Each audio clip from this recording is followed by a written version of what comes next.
The bright lights of the studio cast a gleaming glow on the set of the Jack Rogers Show, one of the most popular talk shows in America.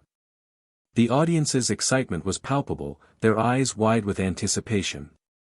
Jack Rogers, a seasoned TV host known for his quick wit and sharp tongue, was sitting across from his guest, a young boy named Malik, no older than 12. He was calm, poised, and seemed almost too mature for his age. A child genius, they called him. His remarkable IQ and ability to grasp complex concepts had caught the attention of academics and the media alike. Malik was a rising star, but no one knew just how impactful this interview would be. Jack's voice broke through the buzz of the studio, as he turned to Malik with a smile that seemed almost too practiced, too rehearsed. He was used to making his guests feel at ease, but Malik was different. He was calm, but there was an intensity in his eyes, a quiet confidence that made Jack's usual charm feel like nothing more than a facade. "So, Malik," Jack began, the familiar tone of a talk show host settling in, "tell us a little bit about your thoughts on something that's been on everyone's minds lately, race, identity, and the obstacles faced by people of color in America. You've become a bit of a spokesperson for change, haven't you?" The audience fell silent, all eyes on Malik. Jack had posed the question in a way that seemed innocent, but there was an edge to it, a challenge. It wasn't just about race, it was about putting Malik on the spot, testing how this young prodigy would respond to such a loaded question. Malik sat back in his chair, his fingers lightly tapping the armrest. The room seemed to hold its breath as he gathered his thoughts. He was no stranger to tough questions, but this one was different. It wasn't just about science or mathematics, this was personal. This was about the very core of who he was and what he represented. After a moment of silence, Malik spoke, his voice clear and measured. "I don't think it's about obstacles, Jack," he said, locking eyes with the host. "It's about understanding that everyone, regardless of their race or background, has the potential to change the world. The only thing that holds people back is a lack of opportunity to learn, to grow, to be seen for who they truly are, not just the color of their skin." A wave of surprise rippled through the audience. Jack's smile faltered for just a second, his brow furrowing as he tried to process the response. This wasn't the typical answer he was expecting, a rehearsed, media-friendly soundbite about overcoming adversity. Malik's words were raw, authentic, and cut straight to the heart of the issue. But Jack wasn't going to let him off the hook that easily. "That's a very idealistic answer," Jack said, his voice taking on a more skeptical tone. "But reality doesn't always work that way, does it? What would you say to someone who doesn't believe things can change? Someone who thinks the system is stacked against people of color, and that no matter how hard you work, some things will never be fair?" Malik didn't flinch. He had heard it all before, the skepticism, the doubts, the fear that things couldn't improve. But he wasn't about to back down. He leaned forward slightly, his expression unwavering. "You're right, Jack," he said, his voice firm. "The system is flawed, and it has been for a long time. But that doesn't mean we should give up. It means we need to fight for change. It means we need to demand that everyone, no matter where they come from, has a fair shot. We can't let fear or doubt stop us from moving forward." The studio fell into a stunned silence. Jack Rogers, the seasoned host known for his sharp comebacks, was speechless. His smile had completely disappeared, replaced by a look of genuine surprise and, dare I say, admiration. He had expected to rattle this young boy, to make him squirm under the pressure of the camera and the audience. But Malik wasn't backing down. He wasn't just a child prodigy, he was a force to be reckoned with. The moment stretched on, and the tension in the room seemed almost unbearable. The audience, though stunned, couldn't help but feel the power of Malik's words. This wasn't just another scripted interview. This was a young boy who had seen the struggles of his community, who had faced adversity firsthand, and who refused to let those struggles define him. Jack cleared his throat, attempting to regain his composure. "Well, Malik," he said, his voice less certain than before, "I have to admit, you've got a lot of wisdom for someone your age. Malik's gaze never wavered. He didn't need the validation.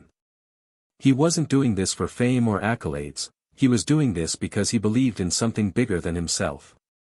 He believed in the power of education, of opportunity, of breaking down the walls that separated people from their dreams. Before Jack could respond, Malik turned to the camera and spoke directly to the audience. "I know a lot of you are watching right now, wondering if things will ever change," he said, his voice steady. "But the truth is, change doesn't come from sitting back and waiting for someone else to make it happen. It comes from people like you, people who are willing to speak up, to demand more, to push for something better." Malik paused, letting his words sink in. "So, hit subscribe, leave a comment with where you're watching from, and tell me, what's one thing that always pushes you forward, even when things get tough?" The studio erupted into applause, but it wasn't the typical applause reserved for a well-delivered line. This was different. This was a standing ovation for someone who had just shattered the expectations of what it meant to be a young black genius in America. Malik had not only answered the question, he had made an impact.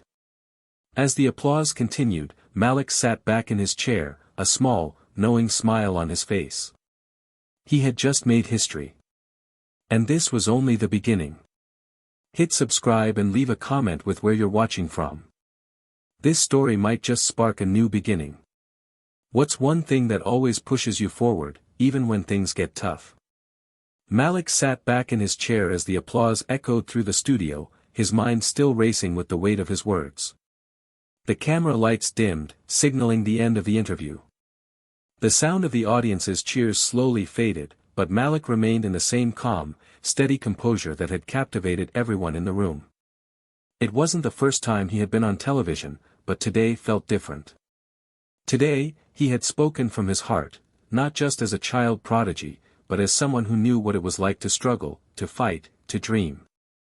Backstage, Malik was greeted by his mother, Sarah, who stood by the door waiting for him. She was a woman in her early 30s, tall and graceful, with a look of both pride and concern in her eyes.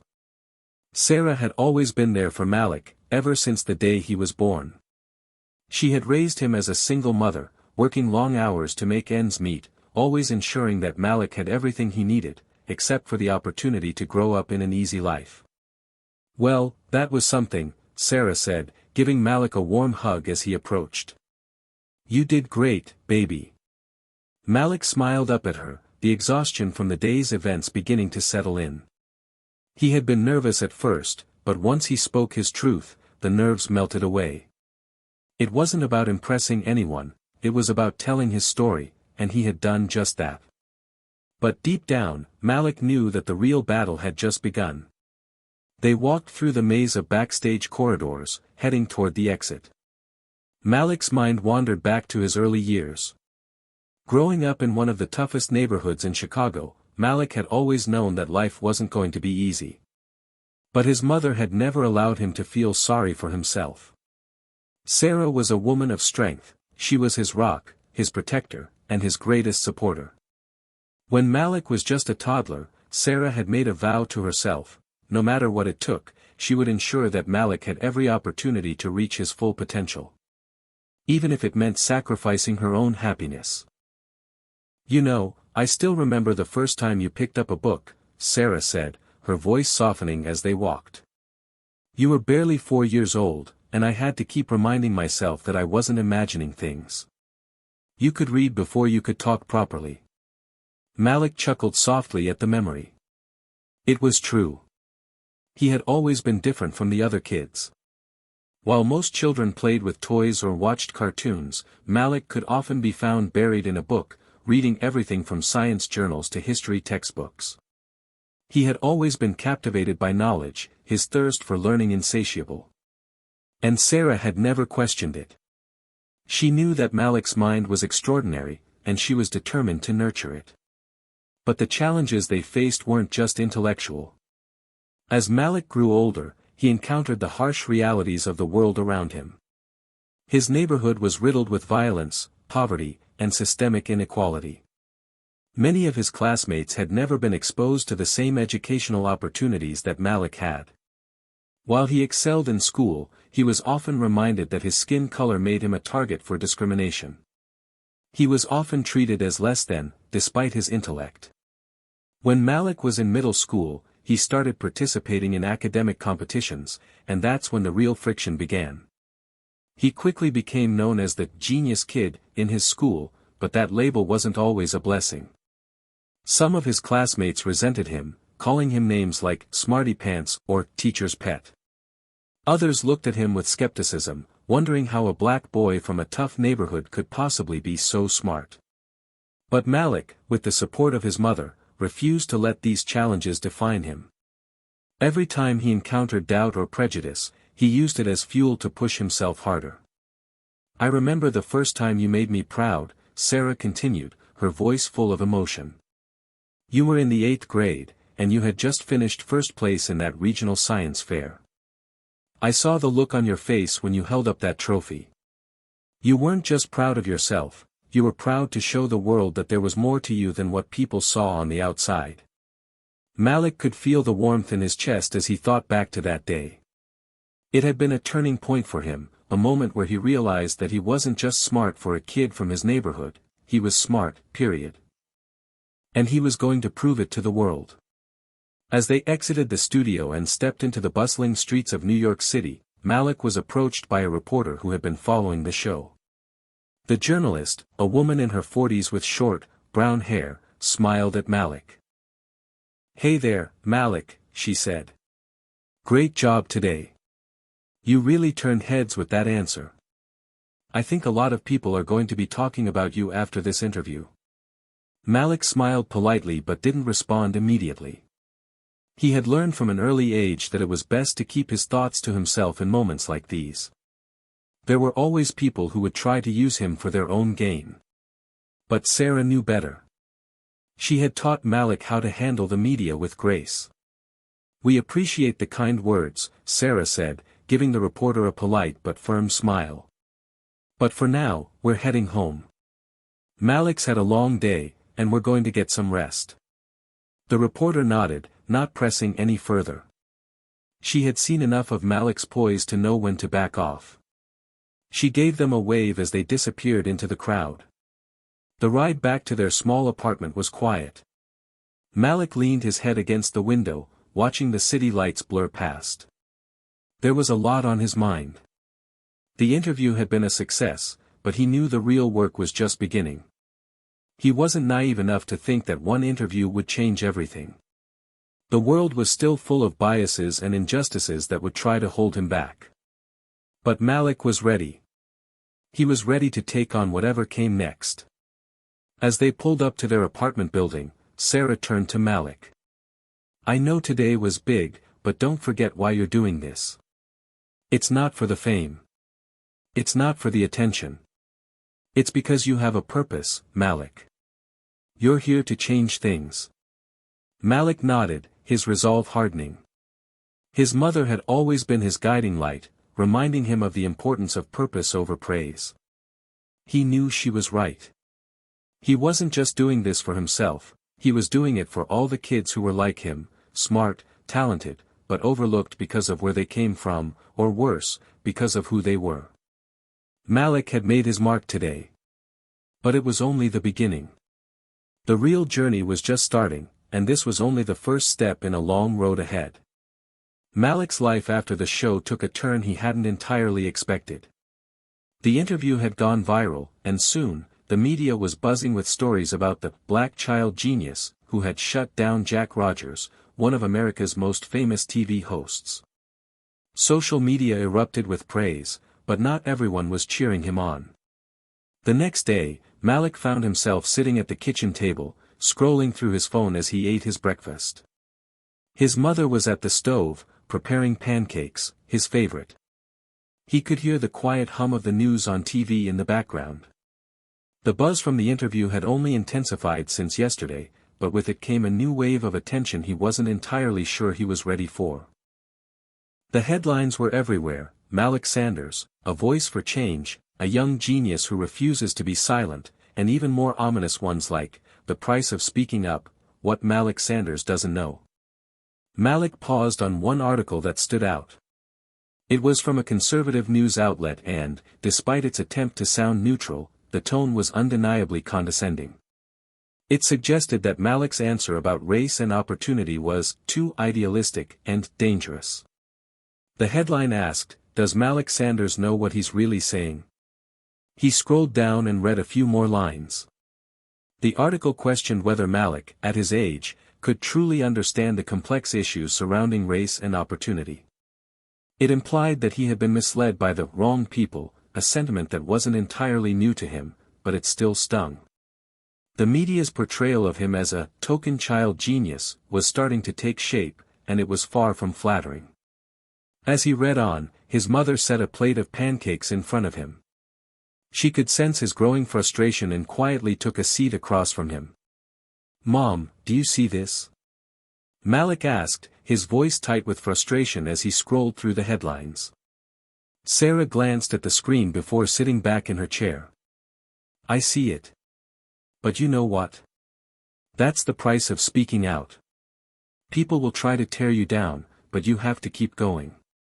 "I didn't expect this," Malik muttered, pushing his pancakes around on his plate. "Why is it so hard for people to just listen?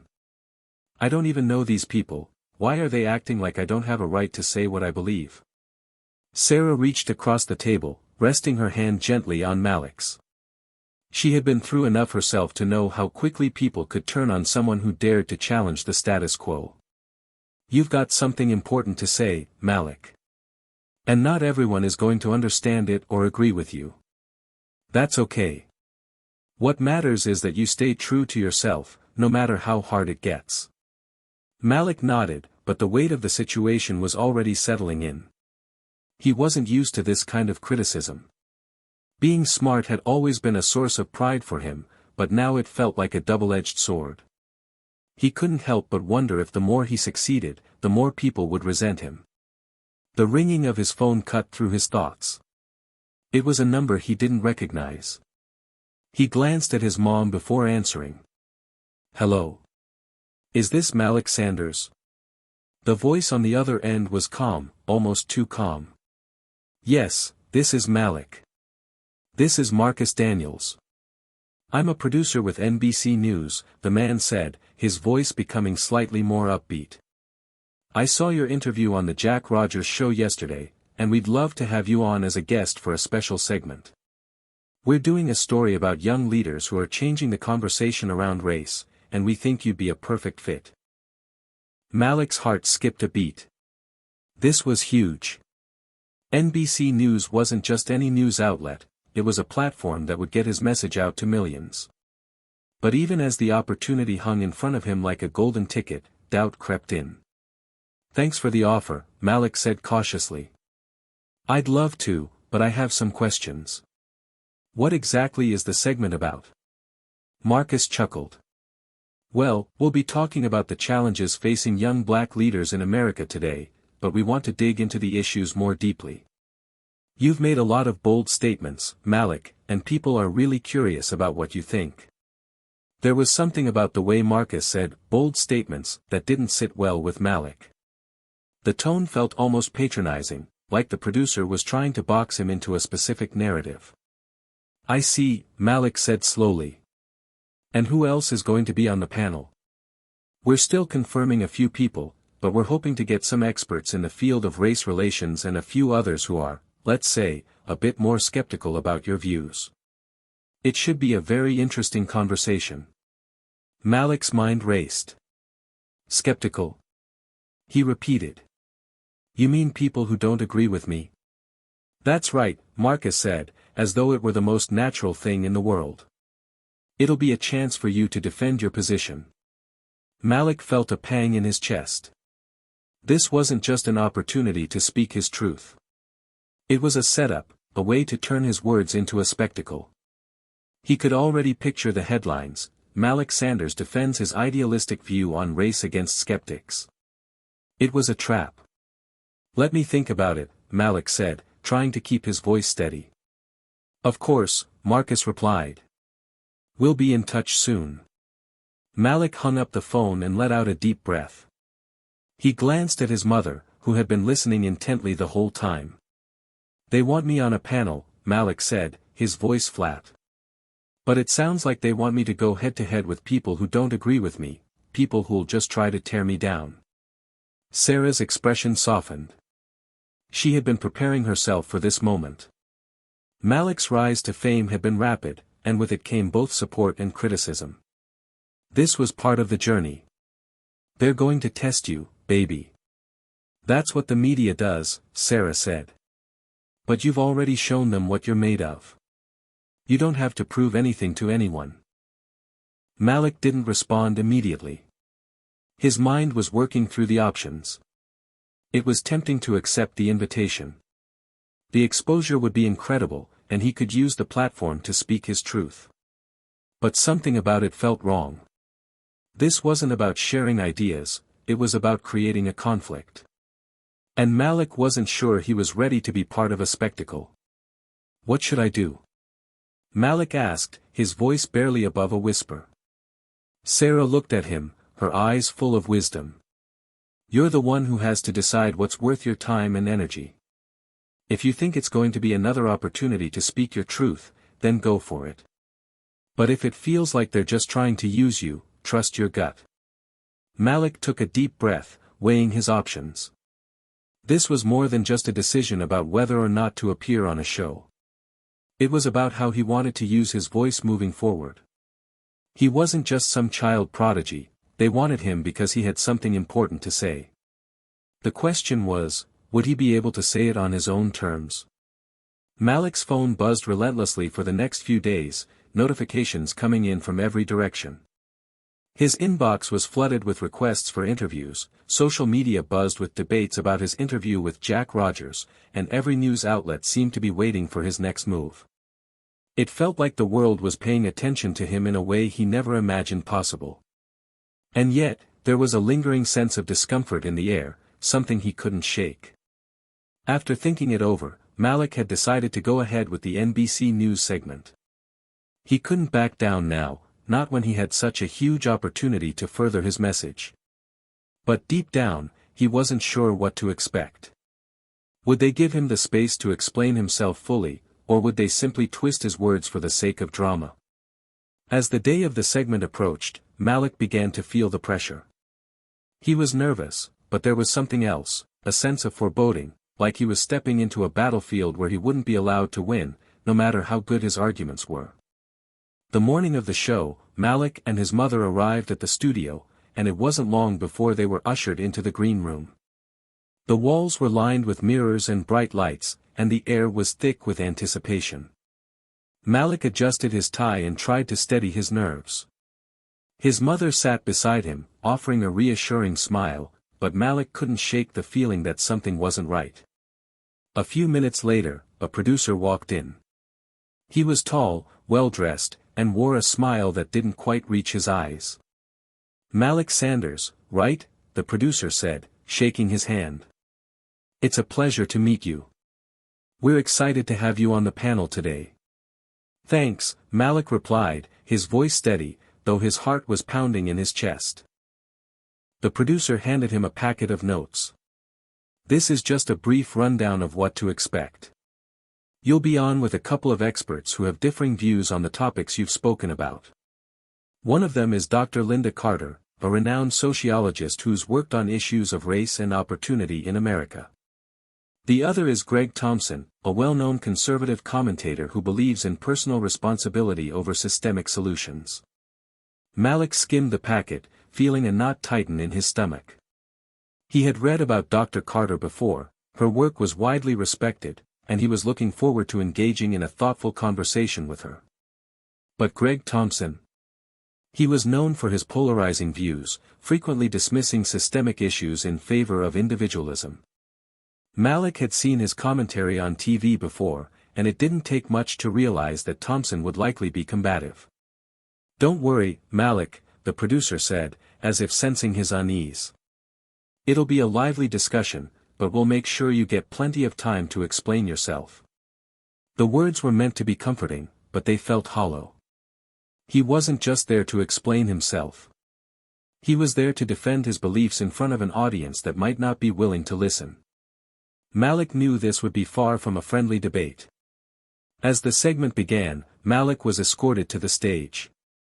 He was introduced with the same enthusiastic energy that had surrounded him since his interview with Jack Rogers. The audience clapped as he took his seat, but Malik could already feel the tension in the air. On his left was Dr. Carter, calm and composed, and on his right, Greg Thompson, who looked like he was already itching for a fight.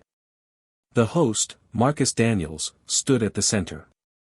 "Welcome to NBC News," he said, his voice warm but professional. "Tonight, we're going to dive into the complex conversation surrounding race, opportunity, and the future of young black leaders in America. Our first guest, Malik Sanders, has made waves with his outspoken views. Let's hear from him." The spotlight shifted to Malik, and for a moment, the world felt like it was in slow motion. His heart raced, but he took a deep breath and looked out into the crowd. He knew this was his chance to say something important. His mind raced with the thoughts he wanted to share, thoughts he knew could make a difference, if only people would listen. "I'm here today because I believe that change is possible," Malik began, his voice steady. "I believe that young people like myself, especially young black people, deserve the same opportunities as anyone else. It's not about being better or smarter, it's about having the chance to prove ourselves, to be given the tools to succeed." Dr. Carter nodded in agreement. "Absolutely," she said, her voice calm and confident. "We have seen time and time again that systemic barriers prevent many young people, particularly from marginalized communities, from reaching their full potential. That's something we need to address if we truly want to see equality in this country." Malik felt a flicker of hope. At least he wasn't alone in this discussion. But then, Greg Thompson spoke up. "You know, Malik," he said, his tone dripping with condescension, "I respect that you've got a lot of potential, but let's not kid ourselves. There's no systemic oppression holding people back. Success in America is about hard work, individual responsibility, and pulling yourself up by your bootstraps. I'm sure your mother worked hard to get you where you are, but you wouldn't be here if you didn't have the drive to succeed." Malik could feel the heat rising in his chest. He knew this was coming, but hearing it still stung. The idea that his success was purely the result of hard work felt like a denial of everything he had fought through, the discrimination, the prejudice, the systemic hurdles that had been placed in his path simply because of his skin color. He took a deep breath, trying to keep his composure. "Greg, I agree that hard work is important. My mom worked harder than anyone I know. But hard work alone doesn't guarantee success. If it did, every kid in my neighborhood would have a chance to make it. But that's not the reality, is it?" Greg leaned forward, his eyes narrowing. "I disagree. You're just buying into the narrative that the system is out to get you. There's no conspiracy to hold you back. It's about choices, Malik. And I'm sure your mom would agree with me." The words cut deeper than Malik expected. He glanced at his mother in the audience, and for a moment, he saw the hurt in her eyes. She had spent her life fighting for a better future for him, fighting to make sure he wasn't treated as less than because of his background or the color of his skin. Malik looked back at Greg. "I don't think you understand," Malik said, his voice growing more intense. "I'm not here to say that everyone is a victim. But I'm telling you that not everyone has the same shot. And until people like you recognize that, nothing is going to change." The tension in the room was palpable. The audience was silent, watching the debate unfold. Marcus Daniels, sensing the rising intensity, quickly moved the conversation along. "Well, it's clear we have a lot of differing opinions here. Let's take a break, and when we return, we'll dive deeper into these issues." But as the lights dimmed and the crew prepared for the break, Malik couldn't shake the feeling that this wasn't just a conversation. It was a battle for his voice, for his truth, and for the future he was trying to create.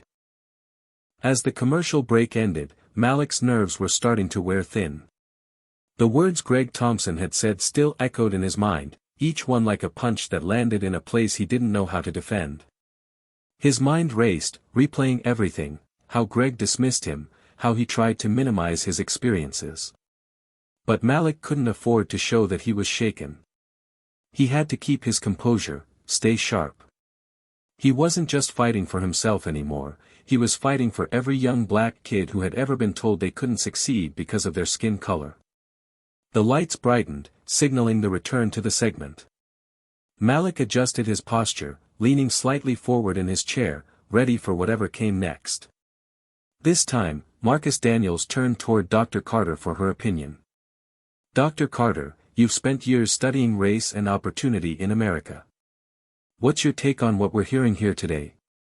Marcus asked, his voice neutral, almost as if he were trying to mediate the growing tension between Malik and Greg. Dr. Carter took a deep breath, her gaze steady. I think Malik is absolutely right in highlighting that opportunity isn't equally distributed in our society.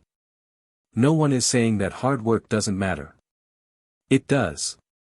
But the systems we live in, the institutions, and the culture we're embedded in often make it harder for certain groups to succeed. It's not just about working harder, it's about working within systems that either empower or hold people back. Greg scoffed, clearly irritated. This sounds like more of the same old excuses. At some point, we have to stop blaming the system and start looking at the individual. Yes, there are challenges, but overcoming them is what defines true success. We can't keep using systemic oppression as a crutch. Malik's blood boiled. Greg Thompson's refusal to acknowledge the reality of systemic issues felt like a direct insult to everything Malik had experienced growing up. But as much as he wanted to lash out, he forced himself to take a deep breath. He wouldn't let Greg derail his message. Not now. Greg, I'm not using systemic oppression as an excuse, Malik replied, his voice calm but firm. I'm using it to explain why I had to work 10 times harder than someone who didn't face the same barriers. It's not just about personal responsibility. It's about recognizing that some people don't even get the chance to be responsible for their own success because the deck is stacked against them from the start. The audience was quiet now, sensing the intensity of the exchange. Greg leaned back in his chair, clearly frustrated but trying to mask it with a forced smile. Look, Malik, Greg said, his tone dripping with faux paternalism, I admire your passion, but you need to understand something, people aren't going to give you a handout just because you say you've faced obstacles. You've got to rise above them, like everyone else does. Malik's patience was beginning to wear thin. No one's asking for a handout, Greg. But acknowledging that barriers exist isn't about asking for pity, it's about creating a level playing field so that everyone, no matter where they come from, has the same chance to succeed. Before Greg could respond, Dr. Carter interjected, her voice calm but forceful. What Malik is describing isn't about handouts, it's about equity. True equity means addressing the structures that hold people back and making sure everyone has access to the same opportunities. It's not about ignoring the value of hard work, it's about recognizing the difference between being given a fair chance and having to fight just to be seen. The tension in the room was palpable. Malik's pulse quickened as he realized that they weren't just having a debate about politics. They were having a debate about his very existence. His experience.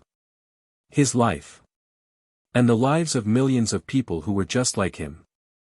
Exactly, Malik said, his voice gaining strength. I'm not saying I can't work hard.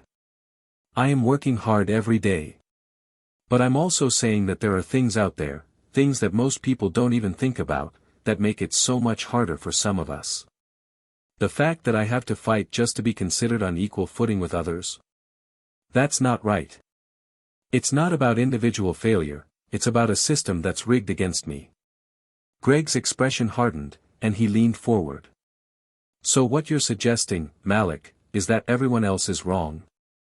That you're the only one who sees things clearly? That's a pretty dangerous mindset to have. The word stung. Malik clenched his jaw, resisting the urge to snap. He wasn't going to let Greg bait him. I'm not saying I'm the only one who sees things clearly, Malik said, his voice measured but unwavering.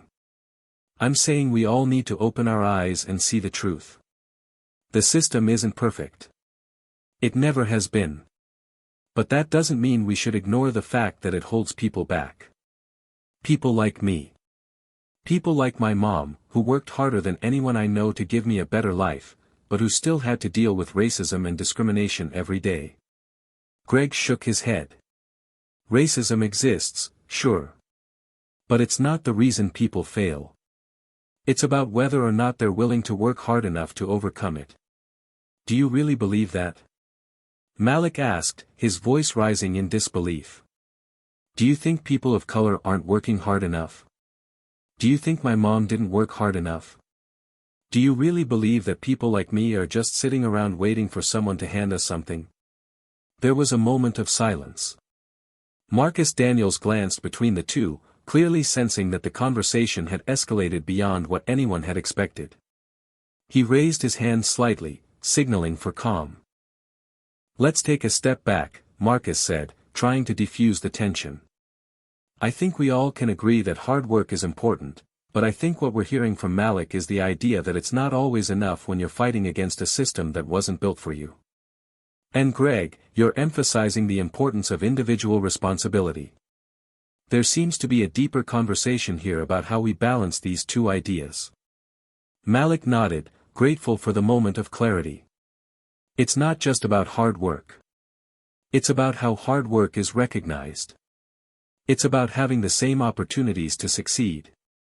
It's about leveling the playing field. Greg scoffed. Leveling the playing field, he muttered under his breath, clearly frustrated. It's a nice idea, but it doesn't change the fact that life isn't fair. It never will be. Malik met Greg's gaze, his eyes steady. Maybe it's time we made it fair. There was a heavy pause before Marcus spoke again, his voice calm but resolute. We're going to take a break, but when we return, we'll dive deeper into how we can move forward and address these issues. Stay with us. Malik leaned back in his chair, his chest tight but his resolve stronger than ever. He knew the road ahead would be full of challenges. But in that moment, as the lights dimmed and the crew prepared for another break, Malik Sanders knew one thing for sure: this was only the beginning. The break was shorter than Malik had anticipated, and yet it felt like an eternity. His mind raced, thoughts swirling like a storm, trying to keep pace with the rapid-fire debate he had just participated in. Every word Greg Thompson had said hit him like a sharp blade, but Malik knew that his battle wasn't just with Greg, it was with an entire mindset that refused to see the truth, that refused to acknowledge the weight of history. As the crew hustled around him, adjusting microphones and checking the camera feeds, Malik closed his eyes for a moment. His mother, sitting across the room, gave him a nod of encouragement. Her face was a picture of both pride and worry. She knew how much this meant to him, but she also knew how exhausting it could be to constantly have to defend something as fundamental as your right to be treated equally. The studio was busy, but the noise felt distant. It was as if Malik had stepped into a bubble, where everything outside of this moment was irrelevant. He had come here to make a point, to give a voice to the countless young people like him who had been overlooked, underestimated, and marginalized. But as the debate continued to heat up, Malik realized something he hadn't fully grasped before: he wasn't just battling for his future. He was battling for the future of an entire generation. The producer walked by, flashing a quick smile as he passed. Malik, you're doing great. Just keep pushing. We'll get you in and out of this one, no problem, he said, his voice friendly but hurried. Malik forced a smile and nodded, but inside, he was tense. He appreciated the encouragement, but nothing about today felt easy. He had to be careful with every word he said. Every point had to be clear, precise, and strong enough to stand on its own against the voices of those who still refused to see the full picture. The crew began to call the guests back to their seats, signaling that the segment would be resuming soon. Malik's heart pounded in his chest as he rose from his chair. The lights in the studio flickered back on, and the familiar hum of the cameras filled the air. He walked toward the set, feeling as if he were stepping into the ring, ready for another round of verbal sparring. As he took his seat, the cameras focused on him, and the audience waited for the next round of discussion. The tension in the room was thick, like the calm before a storm. Malik could see Dr. Carter, who gave him a reassuring nod as they settled into their seats. Greg Thompson, on the other hand, was looking straight ahead, his jaw clenched, clearly preparing for the next attack. Marcus Daniels stood in front of the group. Welcome back to NBC News. We're continuing our discussion on race, opportunity, and what it takes for young black leaders to succeed in America.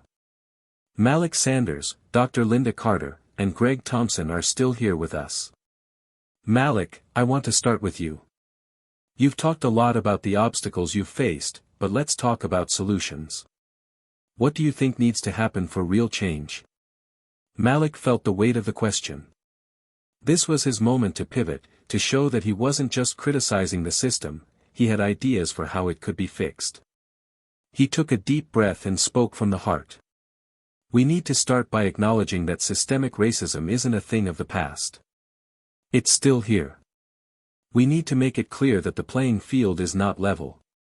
And once we recognize that, we can start making real change. That means better access to education, better resources for communities that have been historically underserved, and a society where young people don't have to fight just to be seen as worthy of success. Greg leaned forward, his voice cutting through the air. And what about personal responsibility? Are we just going to keep saying that the system is to blame for everything? What about teaching young people to stand on their own 2 feet? What about personal accountability? If you want to change, you have to change yourself first. Malik's eyes narrowed. He had been waiting for this. Greg's insistence on individual responsibility felt like a refusal to understand the reality that some people never had the same opportunities to begin with. He clenched his fists, trying to maintain control of his emotions. I'm not saying that personal responsibility doesn't matter, Greg. Of course it does, Malik responded, keeping his voice calm but firm. But personal responsibility is a lot harder when you don't have the same tools as everyone else. If the system is rigged against you, how do you take personal responsibility for that? It's not just about pulling yourself up by your bootstraps, it's about having boots in the first place. Dr. Carter nodded, chiming in. Exactly. It's not about denying individual effort, but about recognizing that the system has historically kept certain groups from even having a fair shot. So, we need policies that address these inequalities. Greg was getting visibly agitated. This is exactly what's wrong with the mindset that's taking over today's youth.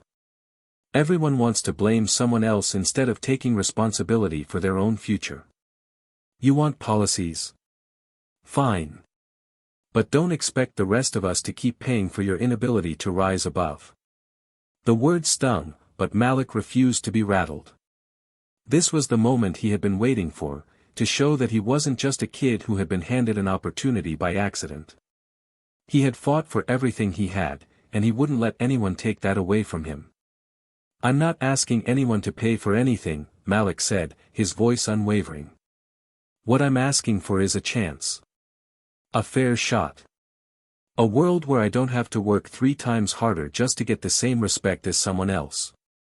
A world where young people like me aren't forced to prove their worth before they even get a chance to try.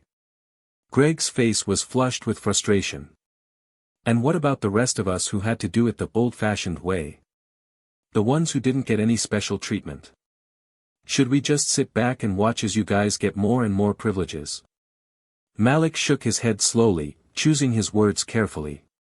It's not about special treatment, Greg. It's about equality.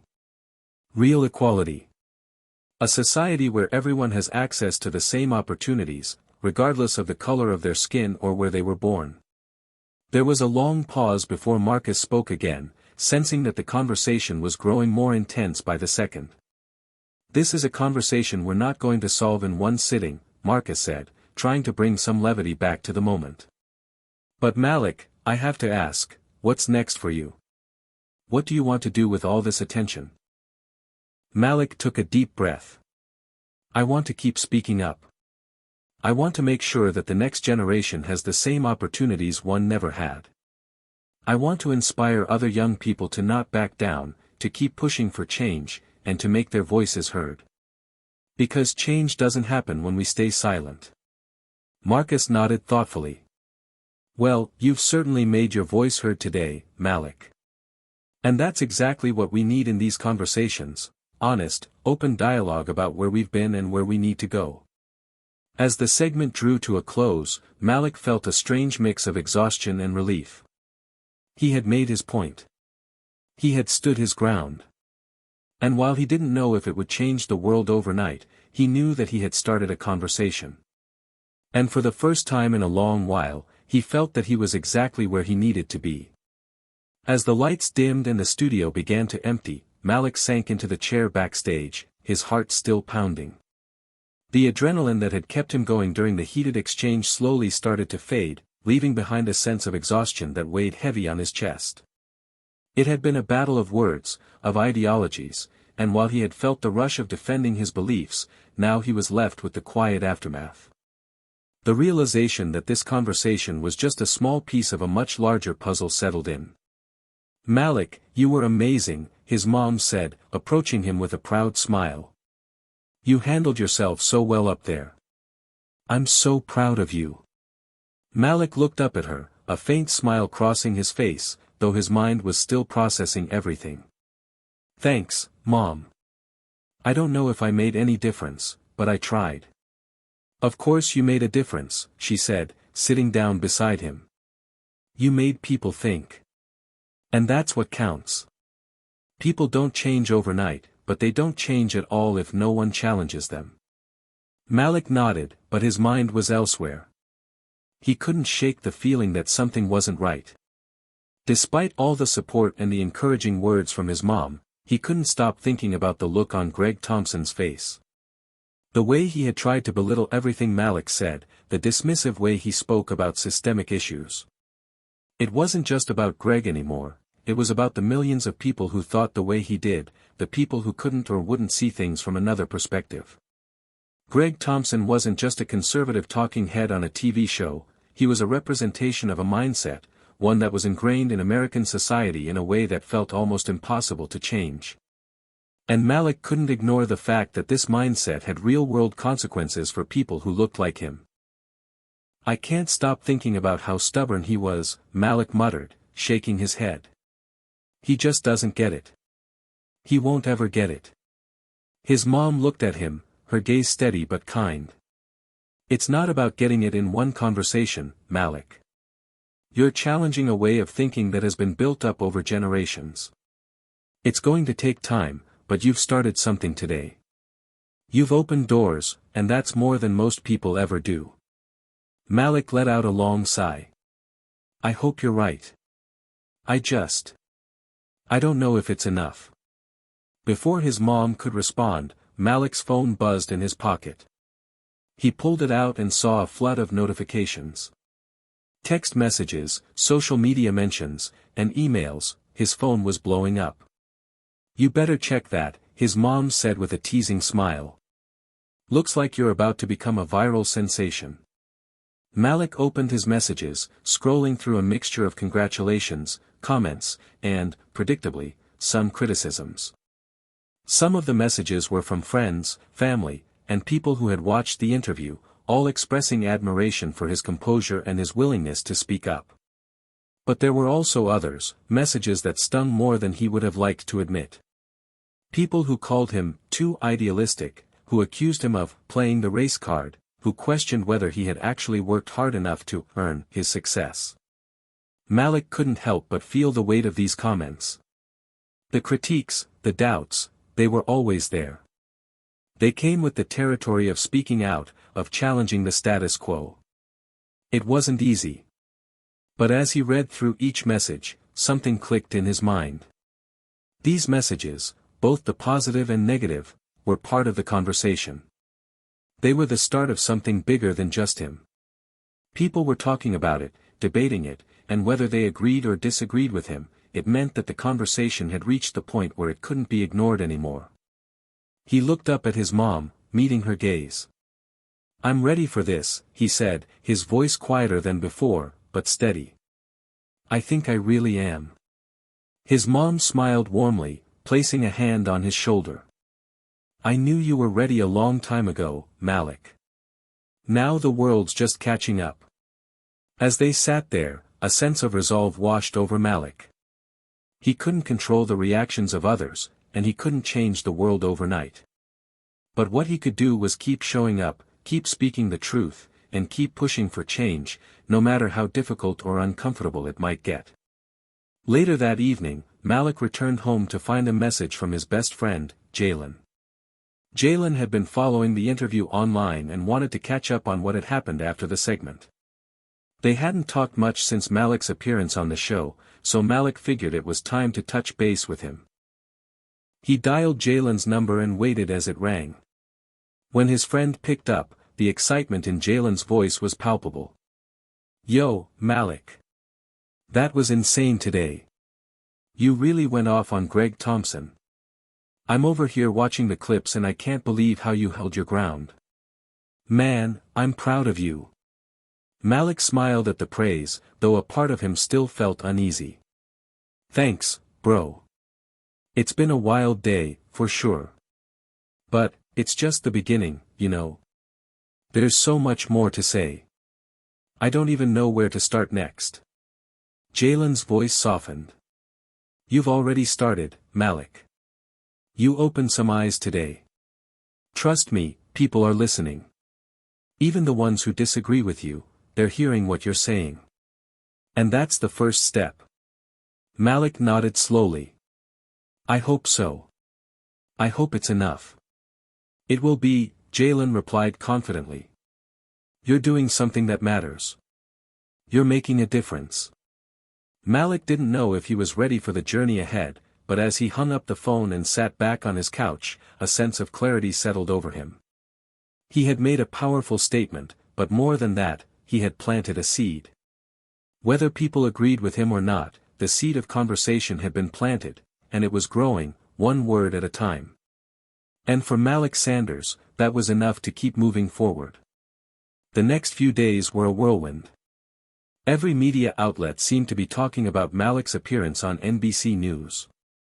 Clips from his debate with Greg Thompson went viral, sparking fierce discussions online. News outlets were quoting his words, analyzing his arguments, and some were even offering him the chance to appear on their own shows. He had done what he had set out to do, he had made people listen, but now, it felt like the world was watching him more closely than ever before. As Malik sat at his desk, his phone buzzed again with notifications.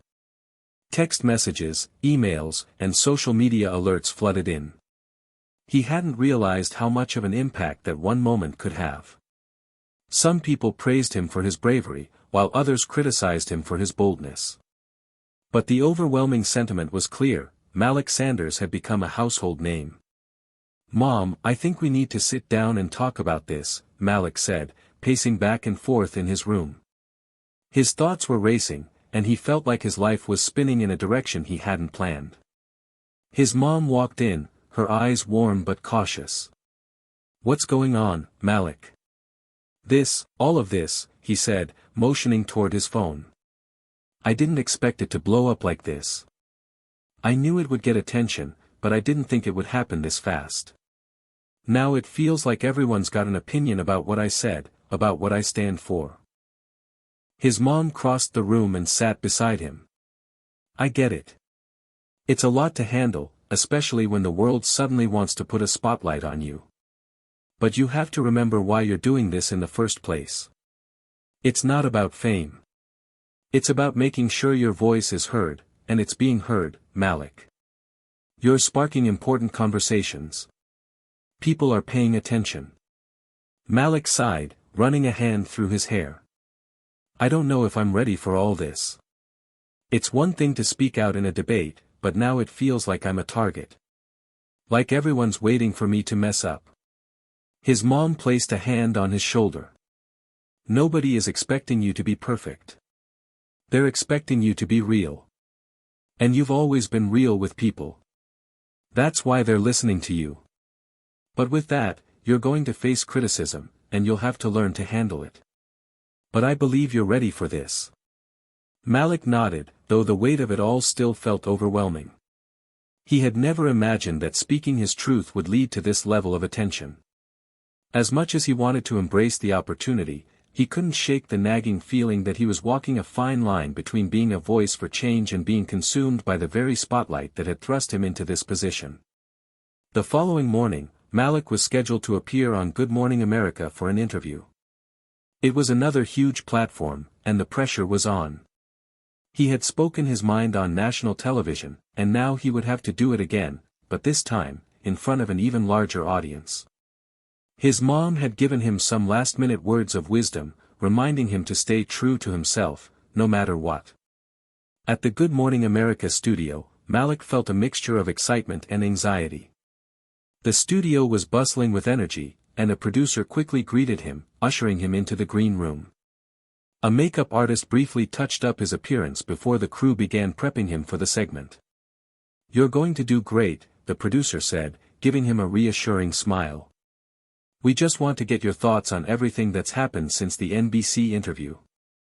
We've seen a lot of positive feedback, but we know there are some people who are still skeptical. It's going to be a good discussion." Malik smiled weakly but said nothing. The conversation with his mom still lingered in his mind, and he couldn't stop thinking about what his next move would be. He had already made it clear where he stood, but the question was, would this moment change anything? Would it move the needle toward real progress? The host, Robin Roberts, finally entered the room. She was warm and welcoming, as always, and extended her hand to Malik. "Good morning, Malik. It's great to have you here," Robin said, her voice full of energy. "I've been following your story, and I have to say, you've sparked a lot of conversations with your appearance on NBC. How are you feeling about the aftermath?" Malik sat up straight, feeling the weight of the question. This was his chance to solidify the message he wanted to share with the world. "It's been a lot, Robin," he began. "I didn't expect this level of attention, but I knew that speaking out was necessary. It's bigger than just me, it's about all the young people who are facing the same struggles I am. The feedback has been overwhelming, both positive and negative, but that's part of the process. The real question is, what are we going to do with all this conversation?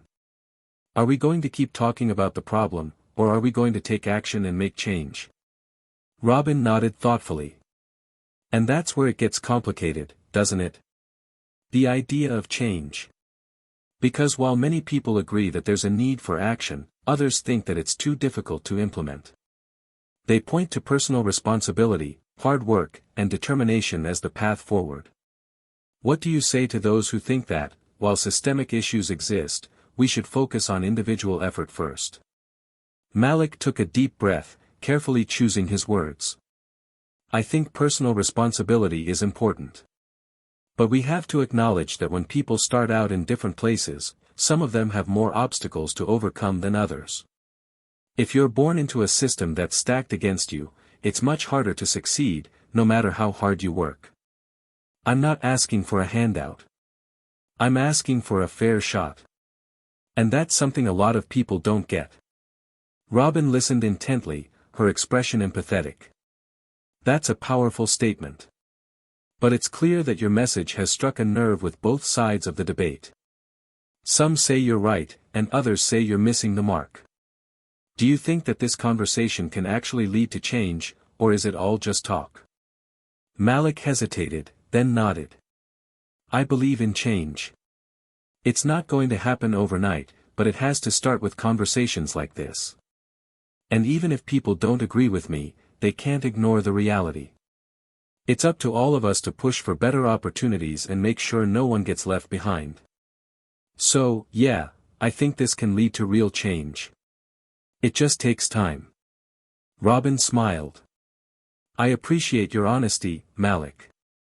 And I think we're all going to be watching closely to see what comes next. Thank you for sharing your thoughts with us today." Malik nodded, feeling a sense of pride wash over him as the segment ended. He had just had another platform to speak his truth, and while he wasn't sure if it would change anything immediately, he knew he was doing something important. People were paying attention. And for Malik, that was just the beginning. In the days following Malik's Good Morning America appearance, the spotlight on him didn't dim, if anything, it grew brighter. But with the increased visibility came a wave of criticism that was harder to ignore. He had expected some negative reactions, but the intensity and vitriol of the backlash took him by surprise. His social media feed had become a battlefield. Comments flooded his posts, some supportive, but many others harsh and unforgiving. "Why don't you just work harder?" one comment read. "You're just playing the race card." "Get over it," said another. Malik had always prided himself on his ability to stay level-headed, but these kinds of messages stung more than he anticipated. It was easy to brush off negativity when it was just an occasional comment from someone you didn't know, but now it was constant. It felt like everywhere he turned, people were questioning his right to speak out, to demand change. His phone buzzed again, pulling him out of his thoughts. It was a text from Jalen. "Yo, you good? I've seen what's been happening online. I'm just checking in." Malik stared at the screen for a moment, his thumb hovering over the reply button. It was clear that Jalen was concerned, and Malik appreciated the check-in. But did he even want to talk about it? Malik typed out a response, "I'm fine. Just. It's a lot, you know. I didn't think it would blow up this much. The hate is heavy." He put the phone down and let out a long breath. He was used to criticism to some degree. He had always been the kind of person who stood out, whether it was in class, on the basketball court, or even at family gatherings. But this was different. This was personal. It wasn't just the comments on his social media pages. He had started to receive calls from people he didn't recognize, news outlets, local organizations, even a few politicians. They wanted to interview him, debate him, or challenge his stance. Some of them were respectful, but many seemed more interested in turning his words into soundbites, trying to frame him as either a radical or a hero, depending on their own agendas. And then, there were the private messages. Some were encouraging, but others were downright vile, filled with racial slurs or dismissive remarks aimed at his intelligence and worth. They stung. He had always been confident in his identity as a black man, but these comments forced him to confront the ugly realities of racism and discrimination that he had worked so hard to overcome. He could no longer just shake it off. "I knew it wasn't going to be easy," he muttered to himself, pacing around his room. "But this is draining." At that moment, his mom knocked on the door and entered without waiting for a response. She had been keeping an eye on him, sensing that the weight of everything was starting to get to him. "Malik, we need to talk," she said, her voice calm but firm. Malik sighed, rubbing his temples. "Mom, I know. I'm doing my best. I just don't know if I can keep handling this." His mom sat down next to him, her expression softening. "It's okay to feel overwhelmed. But I need you to understand something. This is the price you pay when you choose to stand up for what you believe in. You've made yourself visible, and that comes with a lot of scrutiny. Not everyone will agree with you, and that's okay. But you've got to keep your head up. You're doing something important." Malik shook his head. "I don't know if it's worth it, Mom. Every day feels like a new attack. I'm just trying to do the right thing, but it feels like I'm being torn apart." She placed a hand on his shoulder. "Listen to me. This is where your strength will show. You're not just speaking for yourself. You're speaking for everyone who has ever been ignored, dismissed, or left behind. There's going to be noise, there always is when you start shaking things up. But you have a purpose. And don't let their words drown that out." Malik's chest tightened as his mom's words sank in. She was right.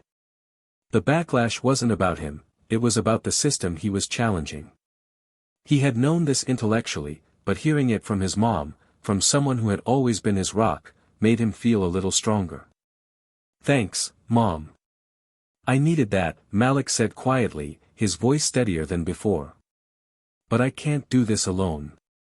I feel like I'm carrying the weight of the world right now." "You're not alone," she reassured him. You've got your family, your friends, and all the people who believe in you. You have an entire community behind you, Malik. Don't forget that. Malik smiled faintly, feeling a glimmer of hope. The world outside might be loud and harsh, but in this room, in this moment, he knew he wasn't alone. Later that evening, Malik decided to take a break from the online noise.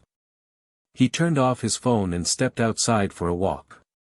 The sun was setting, casting a warm orange glow across the sky. As he walked through his neighborhood, he passed familiar faces, neighbors, old friends, people who had watched him grow up. They all greeted him with smiles, some even giving him an encouraging nod. It was a stark contrast to the digital world that had been bombarding him. Here, he was just Malik, the kid from the block who had always been friendly, respectful, and determined. No one was judging him here, no one was questioning his worth. They were just offering their support in their own quiet way. As he continued walking, Malik's phone buzzed in his pocket. He checked it, half expecting another string of negative comments. But this time, it was a text from his best friend, Jalen. "Yo, I got your back. No matter what happens, you're doing the right thing. And you know I've got you." Malik smiled, his heart warming. Jalen had always been there for him, through thick and thin. He tapped out a quick reply. "Thanks, bro. I need to hear that right now." The message was short, but it was enough. Sometimes, the people who cared about him most were all the validation he needed. He didn't need the world to understand him. He just needed to stay true to who he was, no matter how much the world tried to tear him down. He walked back home, a little lighter than before. The backlash wasn't over. In fact, it was probably just beginning. But Malik knew one thing for sure, he wasn't going to let it stop him. The next few weeks felt like a blur. Malik was bombarded with interviews, messages, and more media requests than he could keep track of. Some came with an air of respect and a genuine desire to understand his perspective, but many were nothing more than thinly veiled attempts to provoke him or pit him against others.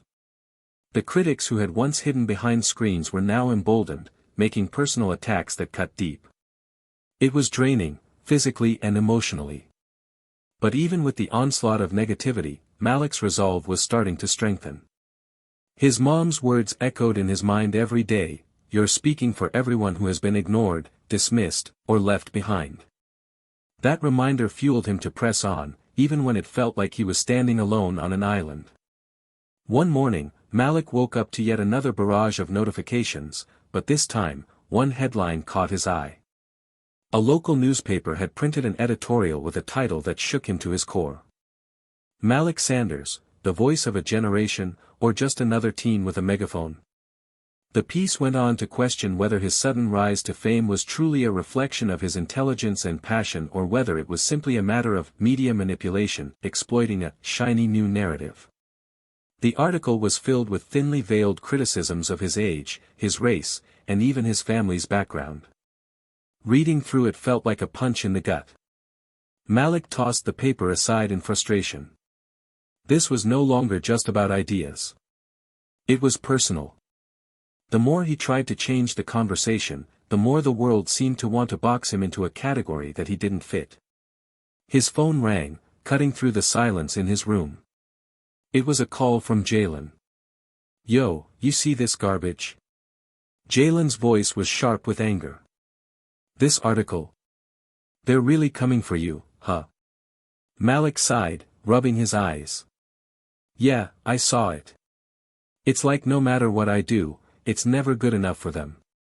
It's not even about the message anymore. It's about tearing me down.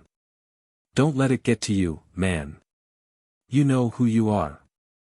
Don't let these people define you."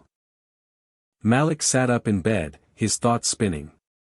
He knew Jalen was right, but it wasn't always that easy. The constant barrage of criticism had started to take its toll. It felt like everywhere he turned, someone was questioning his motives, his intelligence, or his right to speak up about the issues that mattered to him. "I'm tired, Jalen," Malik admitted, his voice softer than usual. I don't know how much longer I can keep doing this. Every time I take one step forward, they try to pull me 2 steps back. There was a pause on the other end of the line. Jalen had always been the friend to give him a no-nonsense pep talk, but now, there was a note of quiet understanding in his voice. I get it, bro. But you've come too far to quit now. You're making waves. You're making a difference.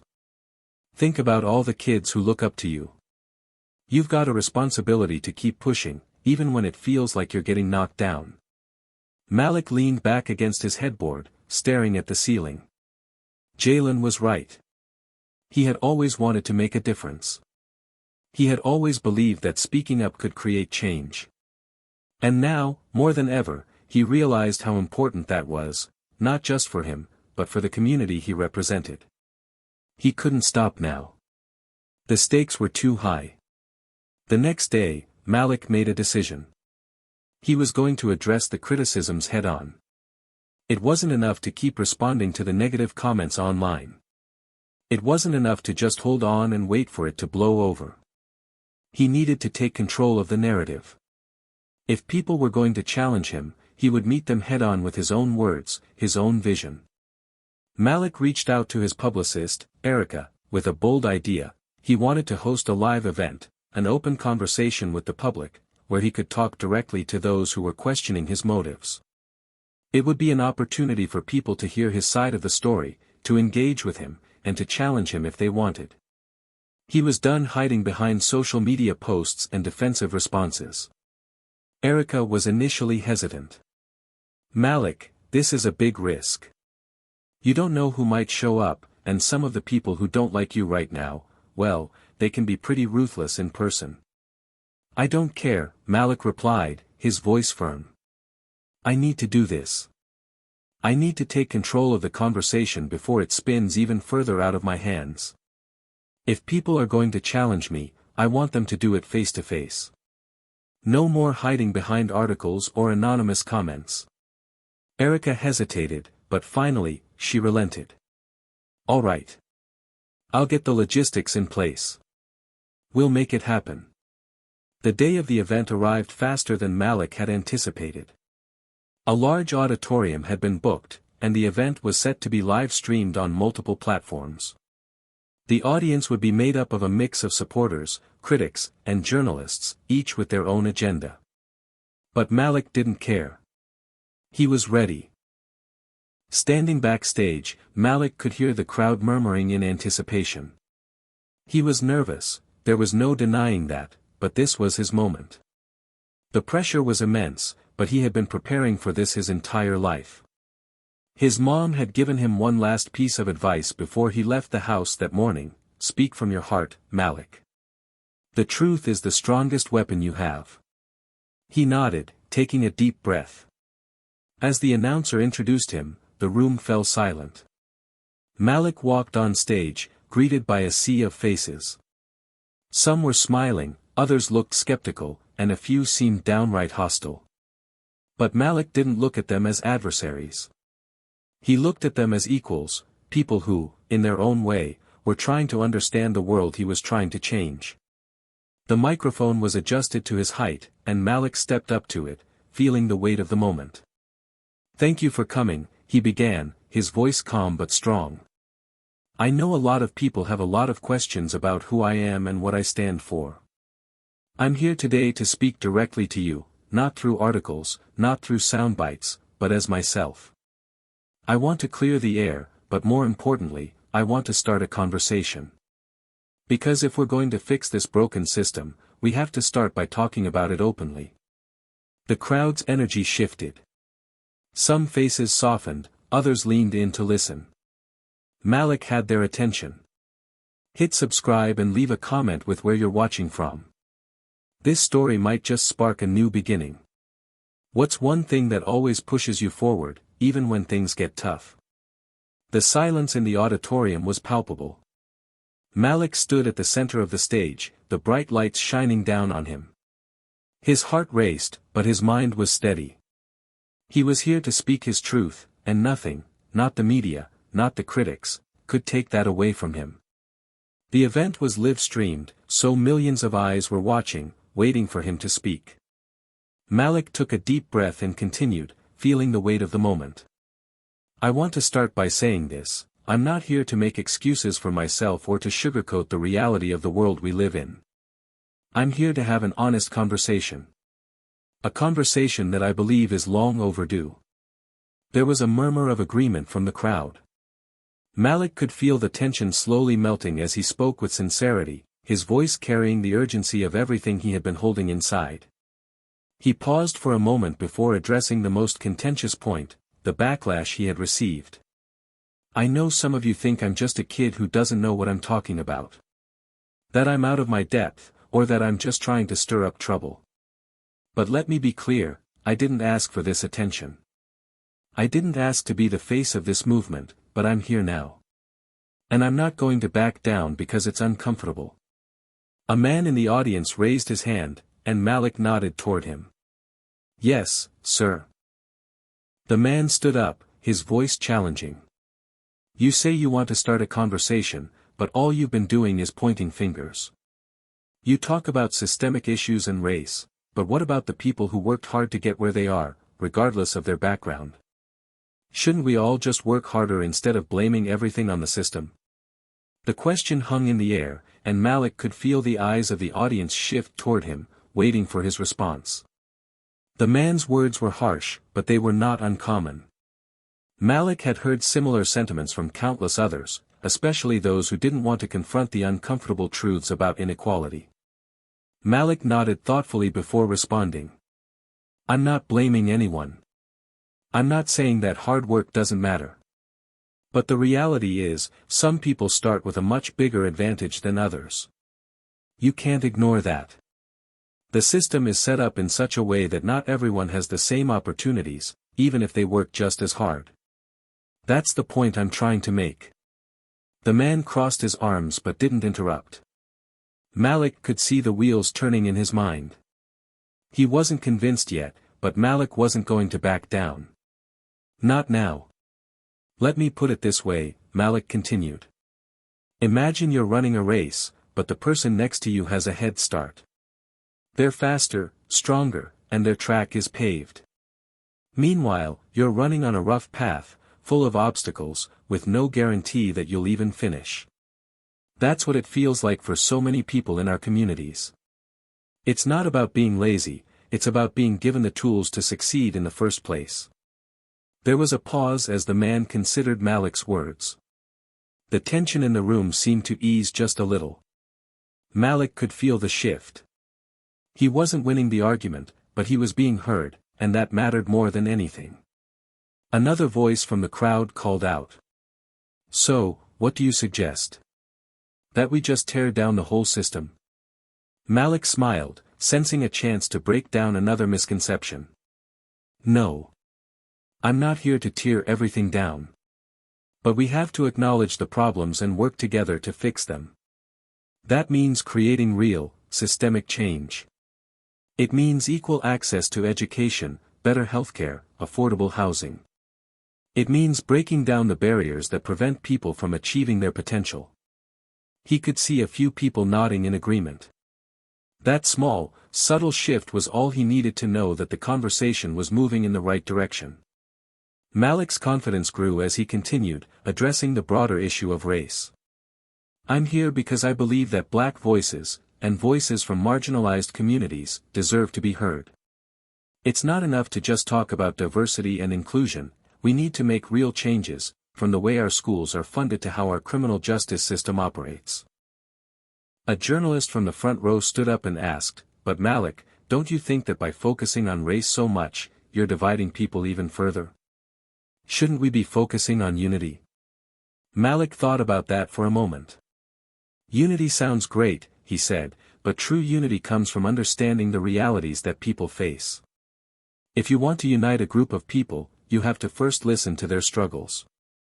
You have to understand that their experiences are different from yours. That's where the division comes from, not from talking about race, but from pretending it's not a factor in the way people experience the world. The room fell silent as the audience absorbed his words. Malik could tell that he wasn't just talking to the people in the room, he was talking to millions of people watching online. He was speaking for every person who had ever felt ignored, dismissed, or invalidated. He wasn't going to let anyone make him feel small for sharing his truth. The conversation continued for another hour, with questions coming from all sides. Some were skeptical, some were supportive, and some were still unsure of what Malik was trying to accomplish. But Malik didn't shy away from any of it. He answered each question thoughtfully, never losing his cool, always speaking with conviction. At the end of the event, the moderator stood up, signaling that it was time to wrap up. Malik had said what he needed to say, and he could feel the energy in the room shift. Whether or not he had changed anyone's mind didn't matter. He had started a conversation, and that was a victory in itself. As he stepped off the stage, he was met by his mom, who had been watching from the audience. She pulled him into a hug, a proud smile on her face. "You did good, Malik. You really did." Malik smiled, feeling a sense of relief wash over him. "Thanks, Mom. It wasn't easy, but I think we made a difference today." His phone buzzed in his pocket. He pulled it out and saw a message from Jalen. "Bro, that was fire. You killed it today. Proud of you." Malik's smile widened. It wasn't just about the event, it was about knowing that he was no longer standing alone. People were starting to listen, and that was all he had ever wanted. The world was changing, and Malik Sanders was going to be a part of that change. The days following the live event felt like a whirlwind. Malik had received more attention than ever before, both positive and negative. The mainstream media picked up on the event, with some outlets praising him for his courage and vision, while others labeled him a radical and divisive. Critics on social media were relentless, calling him everything from an attention seeker to a puppet for a political agenda. But Malik wasn't surprised. He had expected the backlash. What stung most wasn't the criticism itself, it was the speed at which it came, and how it often felt like people were eager to reduce him to a stereotype, rather than acknowledging the complexity of his message. One night, after a particularly harsh day of online attacks, Malik was sitting in his room, scrolling through his phone. A new post from a popular conservative influencer appeared at the top of his feed. The headline read, "Malik Sanders, the child who thinks he can save America, but doesn't understand it." The post was filled with mockery and harsh criticisms of his ideas. Malik's thumb hovered over the screen, the urge to respond burning in his chest. His fingers itched to type out a response, to defend himself, to prove that he wasn't just some kid playing at activism. But then, he stopped. He had been here before, responding to every negative comment, getting caught in the cycle of trying to convince people who weren't listening. It was exhausting. And it didn't help anyone. Instead, he put the phone down and looked out of his window, feeling the weight of the world press against his chest. For the first time in a while, he allowed himself to feel the fatigue. It was as though everything had come at once, the pressure, the expectations, the doubts, and now, he wasn't sure how to keep going. Suddenly, his phone buzzed again. This time, it was a message from his mom. "How's everything going, baby? I know things are tough, but remember who you are. You've got this." Malik smiled softly, the words providing a small comfort. But his mind was still racing. He couldn't shake the feeling that the world was watching him, waiting for him to either succeed or fail. The weight of that expectation was heavy, and Malik knew it would only continue to grow the more he put himself out there. The next morning, Malik was sitting at the kitchen table, eating cereal, when his phone buzzed again. This time, it was a text from Jalen. "Yo, you good? Haven't seen you post anything lately.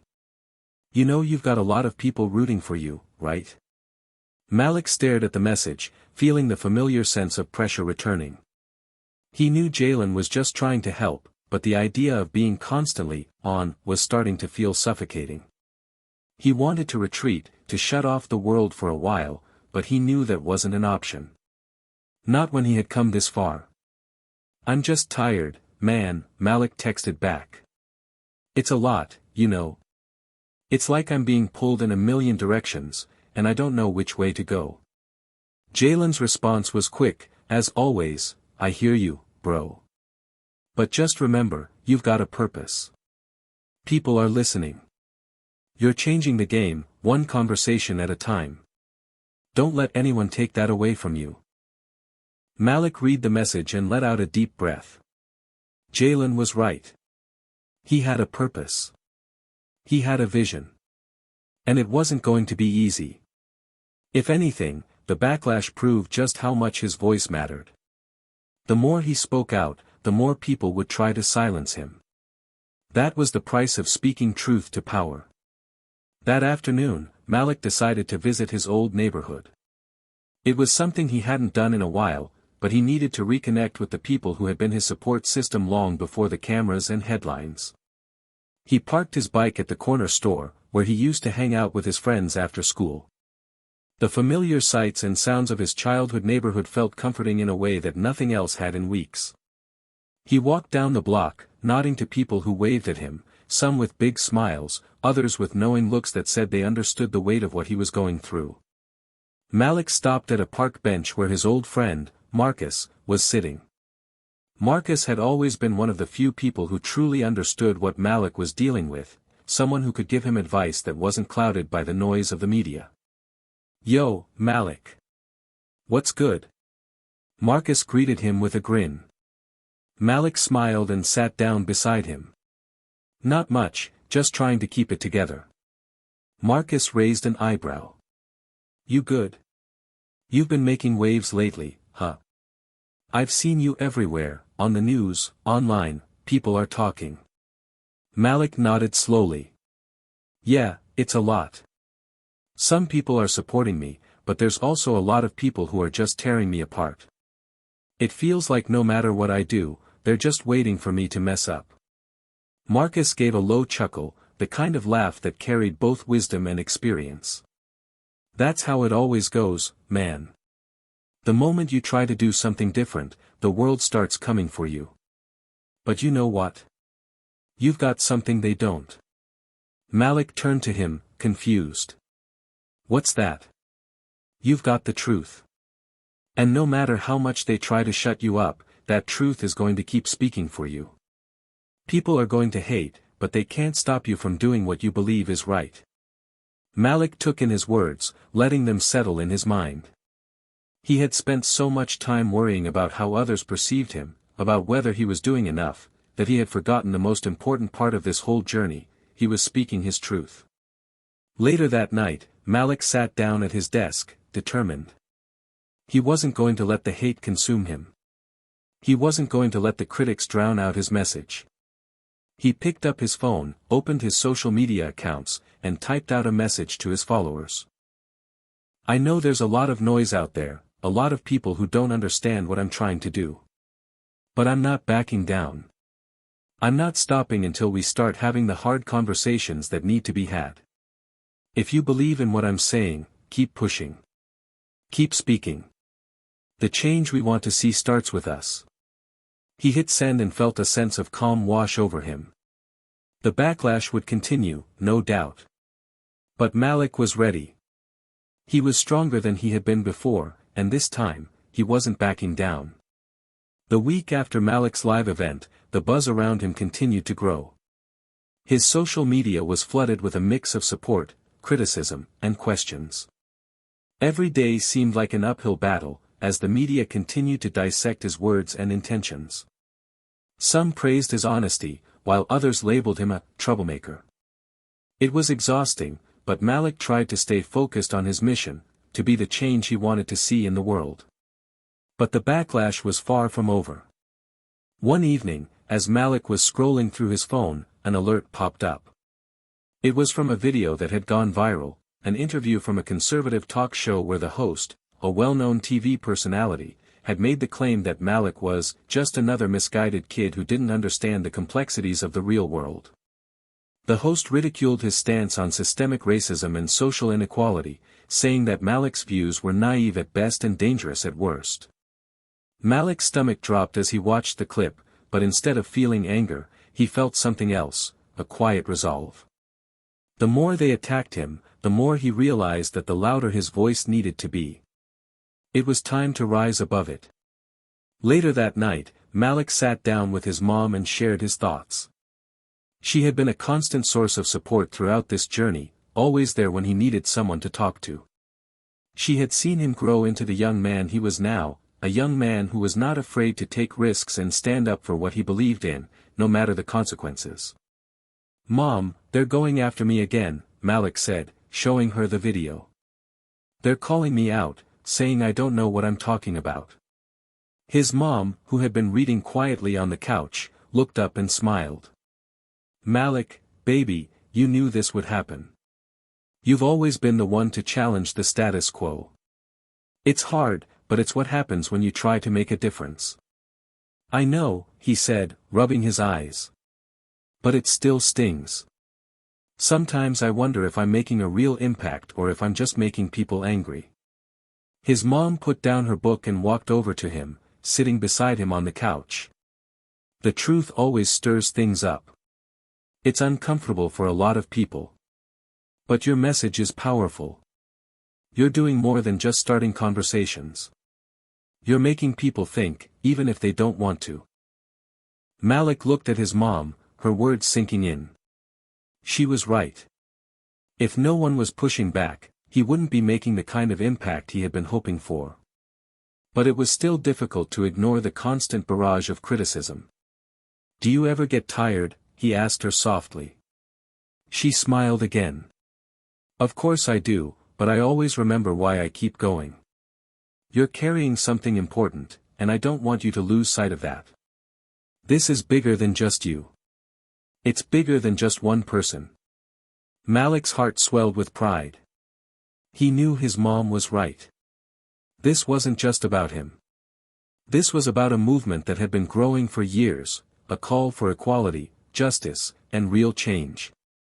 And even if the world was resistant to it, Malik wasn't going to stop.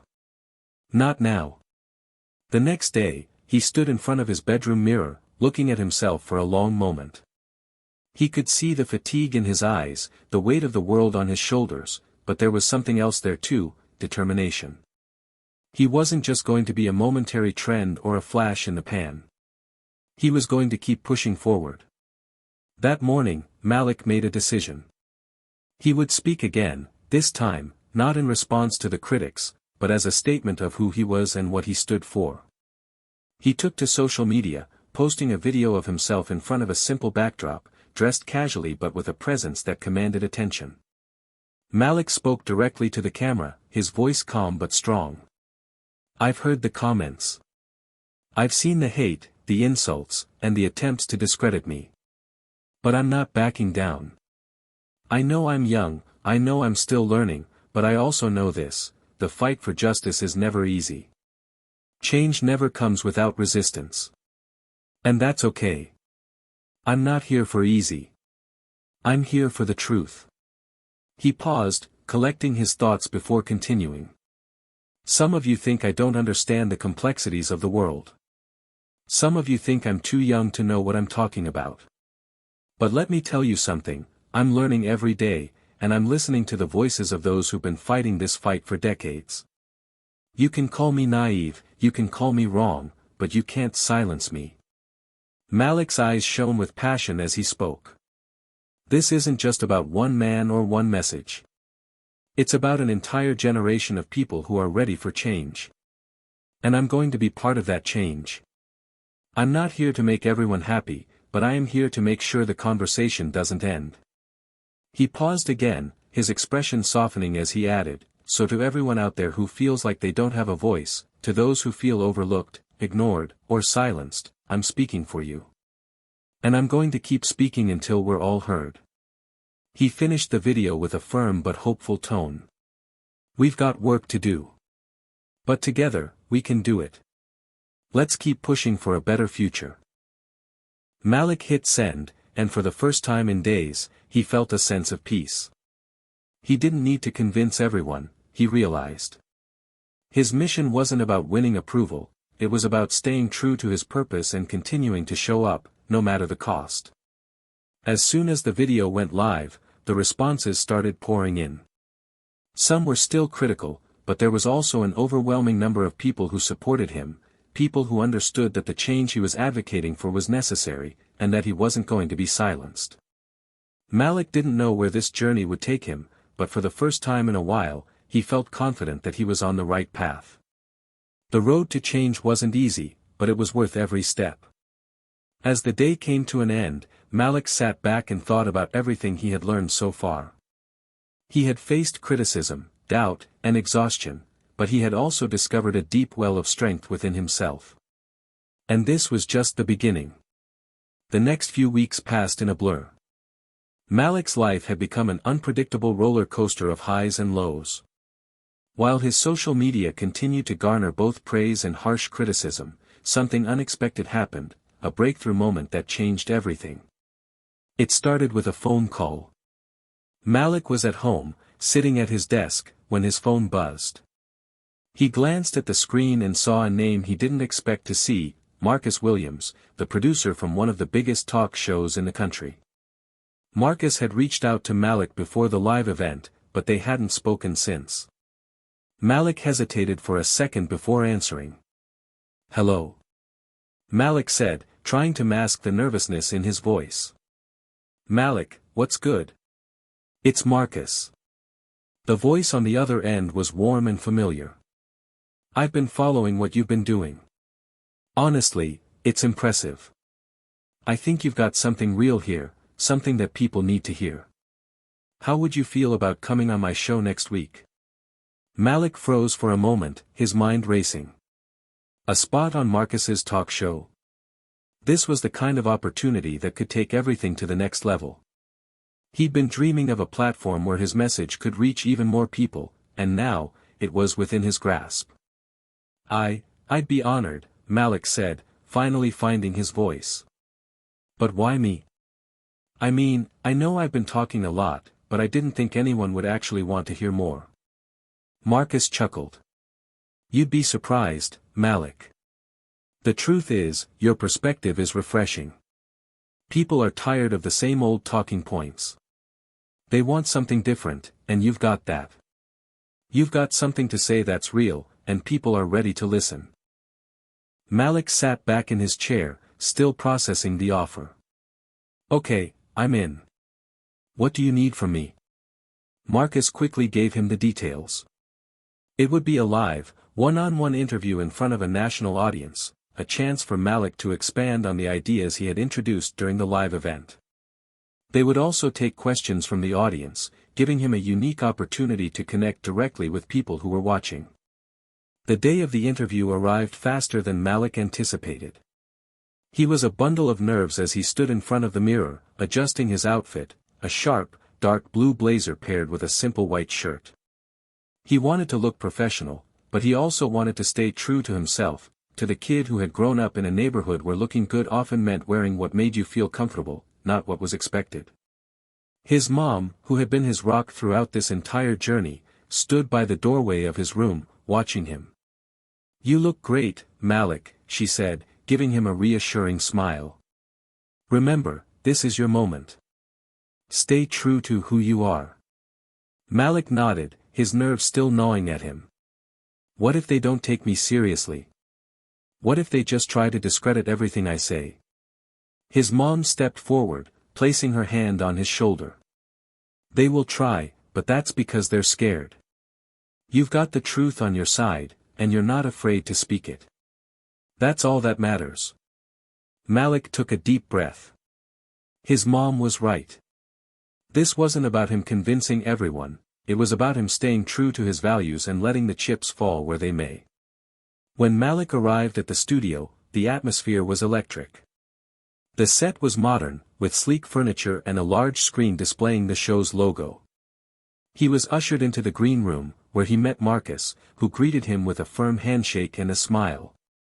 "You ready for this?" Marcus asked. Malik nodded, trying to shake off the last of his nerves. "I think so." The countdown began, and soon enough, Malik found himself on stage, seated across from Marcus in front of a live audience. The bright lights hit him, and for a moment, he was overwhelmed. But then he looked into the camera and saw his reflection. He reminded himself that he had a message to share, one that wasn't about him, it was about everyone who needed their voice heard. Marcus smiled and leaned forward. Malik, it's great to have you here. You've been making waves in the media lately, and your message has sparked a lot of conversations. What do you think has made people react so strongly to what you're saying? Malik took a moment before speaking. I think people are hungry for change. They want something different. They want solutions, not just more talking. I've seen the way systems of power operate in this country, and I've experienced it firsthand. I know what it's like to be dismissed, to be seen as too young or too inexperienced. But the truth is, I'm not speaking for myself, I'm speaking for the communities that have been left behind, for the voices that have been silenced. Marcus nodded thoughtfully. That's a powerful message, Malik. But I've seen a lot of people push back against your ideas. Some say that your perspective is too idealistic, that it's just not realistic to think that a change like the one you're advocating for can happen. How do you respond to that? Malik didn't hesitate. Change isn't easy, but it's necessary. People say it's idealistic to believe in a better future, but I don't think it is. The status quo is what's unrealistic. The idea that we can keep doing the same things over and over again and expect different results, it's insanity. If we want a better world, we have to demand it, even if it's uncomfortable. And I'm ready for that discomfort. I've seen the pain, I've seen the struggle, and I'm not going to stay silent just because it's easier. The audience was quiet, and Malik could feel their attention on him. He felt the weight of the moment, but he also felt empowered. This was his opportunity to speak directly to the nation, and he wasn't going to waste it. Marcus smiled. You've definitely given us something to think about, Malik. I think a lot of people are going to be paying attention to what you do next. The interview continued, with Malik answering questions from the live audience. They asked about his vision for the future, about how he planned to keep pushing for change despite the obstacles. Malik shared his thoughts on education, systemic reform, and the importance of community action. Every word felt like it mattered. The more he spoke, the more he realized that this was what he had been working for, the chance to make a real impact. As the interview came to an end, Marcus looked at Malik with respect in his eyes. Malik, I have to say, you've really impressed me today. You're wise beyond your years, and I think you're just getting started. Keep pushing. Keep fighting for what you believe in. Malik stood up, feeling a sense of fulfillment wash over him. He had done it. He had shown up and shared his truth with a national audience. And it felt like the beginning of something big. Later that night, as Malik sat in his room, reflecting on the interview, he felt a new sense of clarity. The breakthrough moment had arrived, and it was only the beginning. His message was reaching further than ever before, and the fight for change was just starting to gain momentum. And as Malik looked out the window at the dark sky, he knew one thing for sure, he wasn't done yet. The days following Malik's appearance on Marcus Williams's talk show were a whirlwind. Social media exploded with reactions. There were articles, opinion pieces, and heated debates, some applauding Malik for his courage and vision, others denouncing him as naive and unrealistic. It was a lot to process. The excitement he felt after the interview was quickly tempered by the weight of the criticism that flooded in from all directions. Malik sat at his desk, scrolling through his phone. Most of the comments were from people who either praised him or criticized him outright. But there were also some who were confused, unsure of what to think.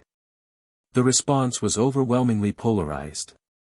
A tweet popped up on his feed from a prominent conservative pundit. Malik's ideas may sound good in theory, but they're an impractical fantasy. Let's see how long his revolution lasts before the real world catches up. Malik sighed, shaking his head. This wasn't the first time he had faced such criticism, but it stung all the same. It wasn't just the hate that bothered him, it was the dismissal. People were ignoring the real issues he had brought to the table and focusing only on tearing down the messenger. Just as Malik was about to close his phone, a new message popped up. It was from someone he hadn't expected, Dr. Lena Harris, a renowned sociologist and activist whose work Malik had admired for years. The message read, "Malik, your appearance on Marcus's show was powerful. I know it's tough right now, but your words are starting to break through. Keep pushing. The voices of young leaders like you are what we need to move this conversation forward." Malik felt a spark of hope. It wasn't often that someone of Dr. Harris's stature reached out to a young person like him, and her words meant more than he could put into words. For a moment, he allowed himself to feel validated, to let the small victories settle in. But the backlash didn't stop. News outlets began airing pieces that dissected his interview, twisting his words and misrepresenting his intentions.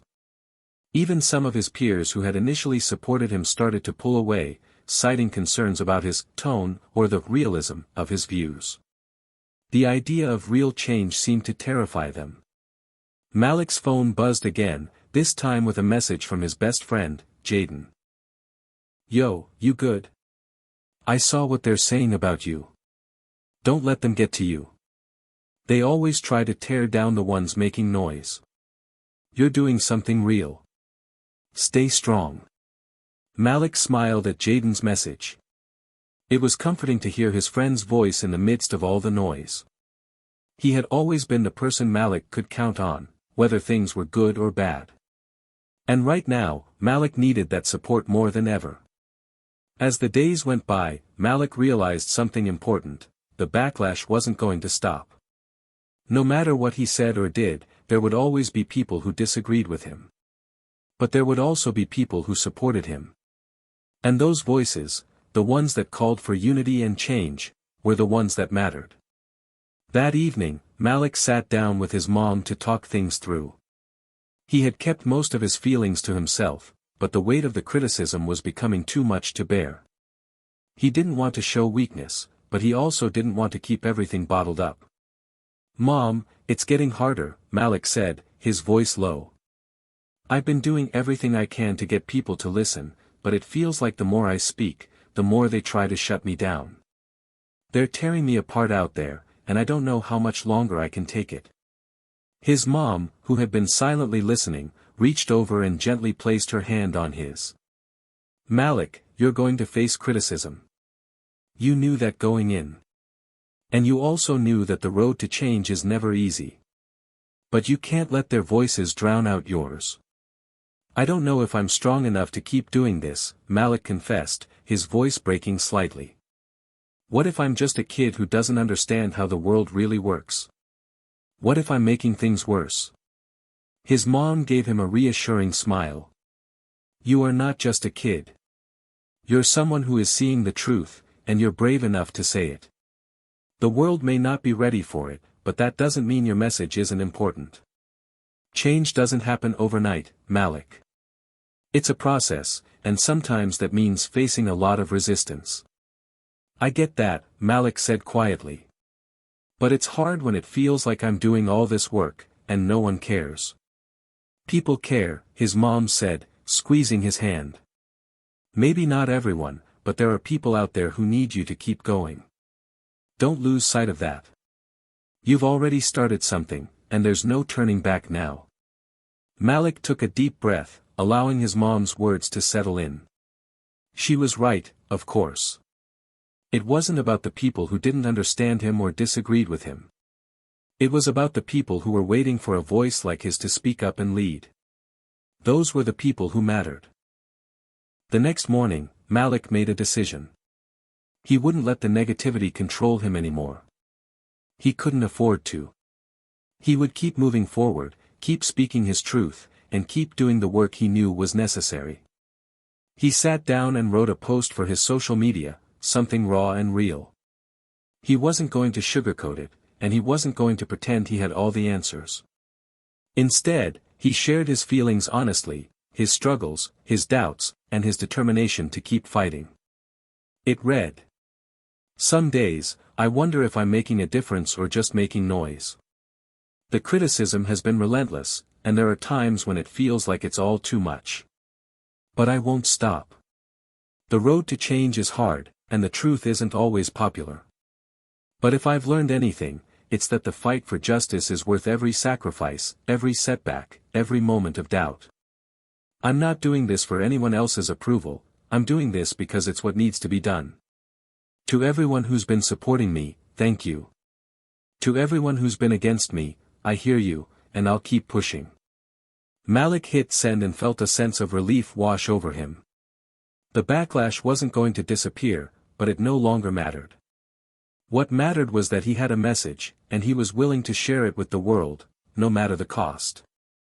The days following Malik's heartfelt post brought an unexpected wave of support. His followers flooded his social media with messages of encouragement.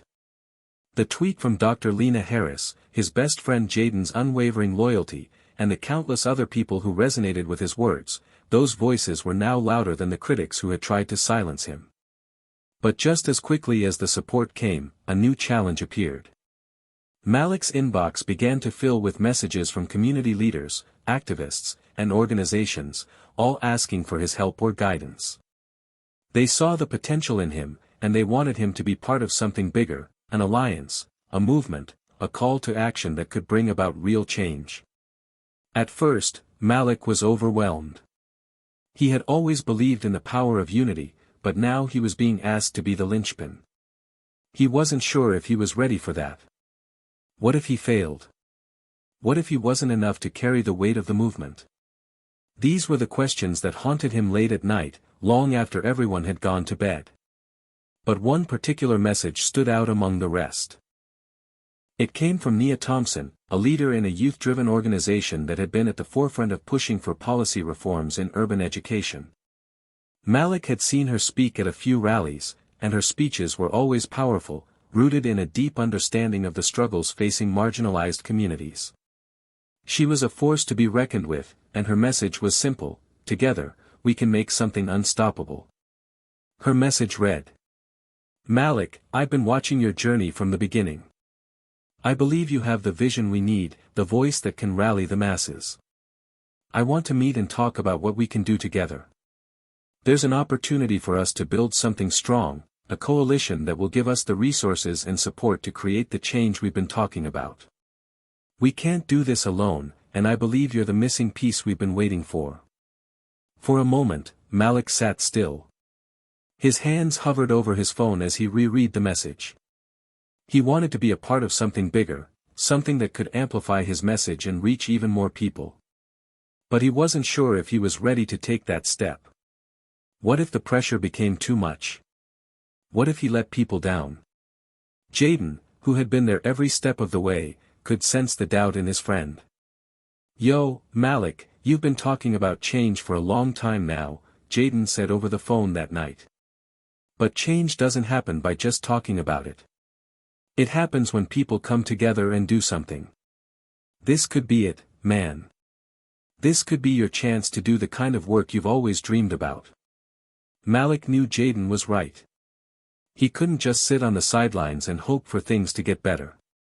He had already taken the first step by speaking out, and now, he had the chance to be part of something that could create real, lasting change. He took a deep breath and decided to respond. The next morning, Malik sent a message back to Nia. "I'm in. Let's meet and see what we can build together." Malik met Nia and her team a few days later in a small, community center conference room.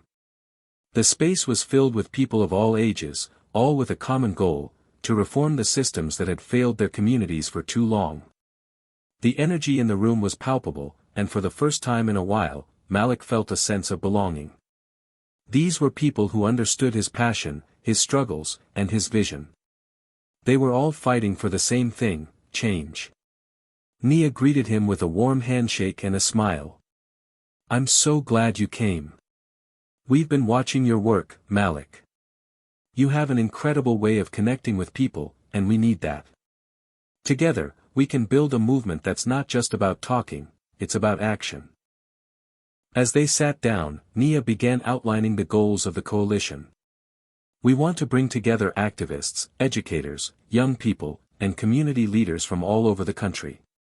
The aim is to push for education reform, economic justice, and systemic change in the criminal justice system. But more importantly, we want to empower the next generation of leaders, like you, to take charge and lead the charge for reform. Malik listened intently, his heart pounding with excitement.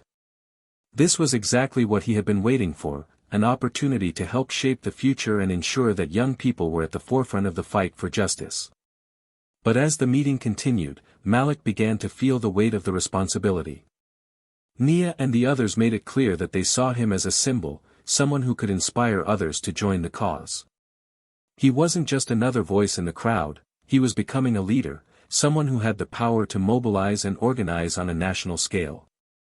That thought sent a wave of doubt through Malik. What if he failed? What if he wasn't the leader they thought he was? But then, he remembered his mom's words, "You're not doing this for anyone's approval. You're doing it because it's the right thing to do." He looked around the room at the faces of the people who were there to fight for change. He realized that he wasn't alone, he was part of something bigger than himself. After the meeting, Nia took Malik aside. "Listen, I know this is a lot to take in. But I've been doing this work for a long time, and I can tell you that the world needs more young people like you, people who are willing to step up and speak the truth, even when it's hard." Malik nodded. "I know. Sometimes it feels like too much. I don't want to let anyone down." "You won't," Nia said. "We're all in this together. And the truth is, the hardest part is already over, you've started the conversation. Now, it's time to take that energy and turn it into something real." As Malik left the meeting, he felt a renewed sense of purpose. He was no longer just a young man with big ideas. He was part of a movement, an alliance of people who were determined to make change happen. The journey ahead wouldn't be easy, but for the first time in a long time, Malik felt like he was exactly where he needed to be. He wasn't alone.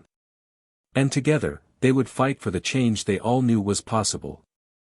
The days following Malik's decision to join the coalition felt like a blur. Every morning, he woke up with a new sense of purpose, and every night, he went to bed feeling the weight of the world on his shoulders. The sense of responsibility was overwhelming, but it also ignited something deep inside him. He had joined something bigger than himself, a movement, a chance to finally create the change he had always dreamed of. His first task within the coalition was to help organize a rally in his hometown, Brooklyn. It would be the first of many across the country, and it was a chance to put the ideas they had been discussing into action. The goal was simple, to gather young people, activists, and community leaders in one space and send a clear message to the world that the time for change was now. Nia Thompson, who had become Malik's mentor and guide, called him one afternoon with some exciting news. "Malik, we've got the permits, the location, and the speakers confirmed for the rally. We're officially moving forward. I need you to get the word out to your followers, this is your chance to rally your people. We need your voice at the forefront." Malik's heart skipped a beat. This was it. This was the moment he had been waiting for, the moment when his words would have the opportunity to reach thousands of people, all gathered in one place for the same cause. But with that excitement came a knot in his stomach. It was one thing to speak out on social media, but it was entirely different to stand in front of a crowd and be the face of a movement. "Okay, Nia, I'm in," Malik said, trying to mask his nervousness. "I'll start promoting it right away." The weeks leading up to the rally were a whirlwind. Malik worked tirelessly with Nia and the team to finalize all the logistics. They coordinated with local organizations, activists, and youth groups, ensuring that everyone felt included and motivated to participate. Posters were put up around the city, and social media posts went viral with the hashtag #ChangeNow. As the day of the rally approached, Malik felt the pressure mounting. The stakes were high, and everything depended on their ability to mobilize people. It wasn't just about showing up, it was about sending a message that they were united in their fight for justice, for education reform, for economic equality. But what if no one showed up? What if they failed? Malik tried to push those thoughts aside, focusing instead on the opportunity to connect with people who felt the same way he did. He kept telling himself that this was bigger than him, it was about all the young people who were tired of being ignored, of feeling voiceless in a system that had long abandoned them. The morning of the rally, Malik stood at the front of the stage, looking out at the sea of faces. The crowd was massive, thousands of people had gathered, all standing together in solidarity. He could feel the energy in the air, the hum of anticipation. The moment had arrived. Nia took the stage first, her powerful presence commanding the attention of the crowd. "This isn't just a rally," she said, her voice echoing across the square. "This is a declaration of our power. We are the future, and we will not be silenced. This is only the beginning." The crowd erupted into cheers. Malik could feel the excitement building, but he also felt the weight of the moment. It was his turn next. Nia gave him a quick nod, and Malik stepped forward to the microphone. His hands were shaking, his heart racing, but he stood tall. He had worked so hard to get to this point, and now he had the opportunity to speak directly to the people who needed to hear him. "Thank you for being here," Malik began, his voice slightly trembling but gaining strength with each word. "I've always believed that change is possible. But it's not going to happen unless we take action, unless we stand up, together, and demand that things change." The crowd grew quiet, listening intently. "We've been told for too long that our voices don't matter, that we're too young, too inexperienced, too radical. But look around. Look at the people standing here today. We are the change we've been waiting for. We are the future, and we will fight for the future we deserve."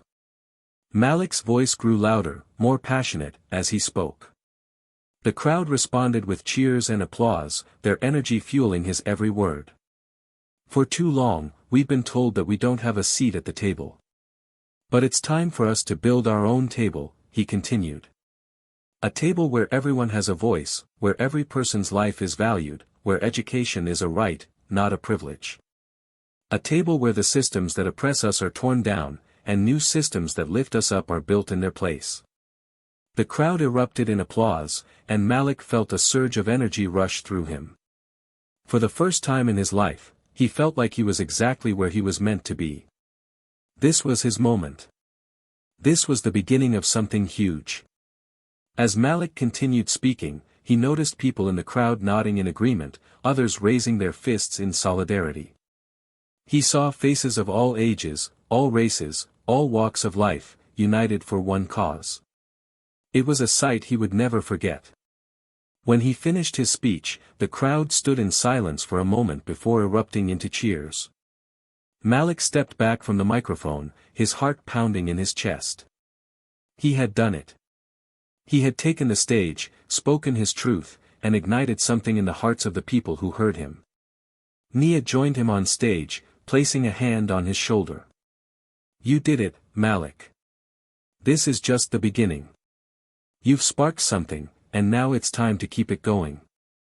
Malik smiled, his heart still racing. "This is just the beginning.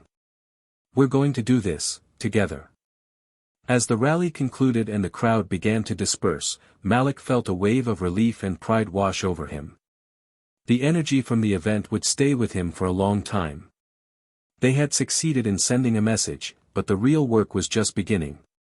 It wasn't enough to have one rally. It wasn't enough to give one speech. This was a long-term commitment, a fight that would require everything they had.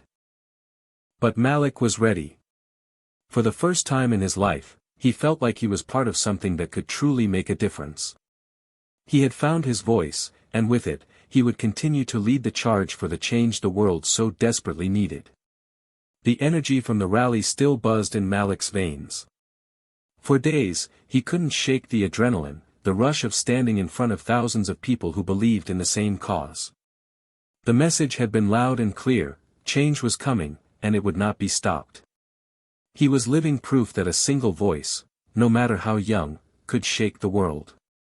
But as the weeks passed, Malik quickly realized that the backlash he had been warned about was inevitable. And it came swiftly. It started with social media. Malik had always been aware of the trolls who lurked online, but this was different. This time, the comments were personal. They attacked not just his ideas, but his character. People he had once called friends began to turn against him. "Who does he think he is, standing up like this?" one tweet read. "Just a kid with no experience trying to play with the big leagues." Another comment said, "This is all a stunt.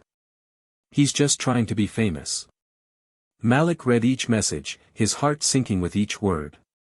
The same people who had supported him when he started were now questioning his motives, his integrity, even his intelligence. He'd known that not everyone would be on board with the movement, but this felt different. These comments felt personal.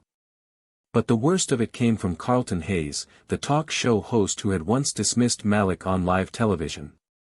His show had aired the day after the rally, and Carlton didn't hold back. "I've seen it all now," Carlton said, shaking his head dramatically as the camera zoomed in on his face. "A teenager who thinks he can take down the system with a hashtag and a few speeches.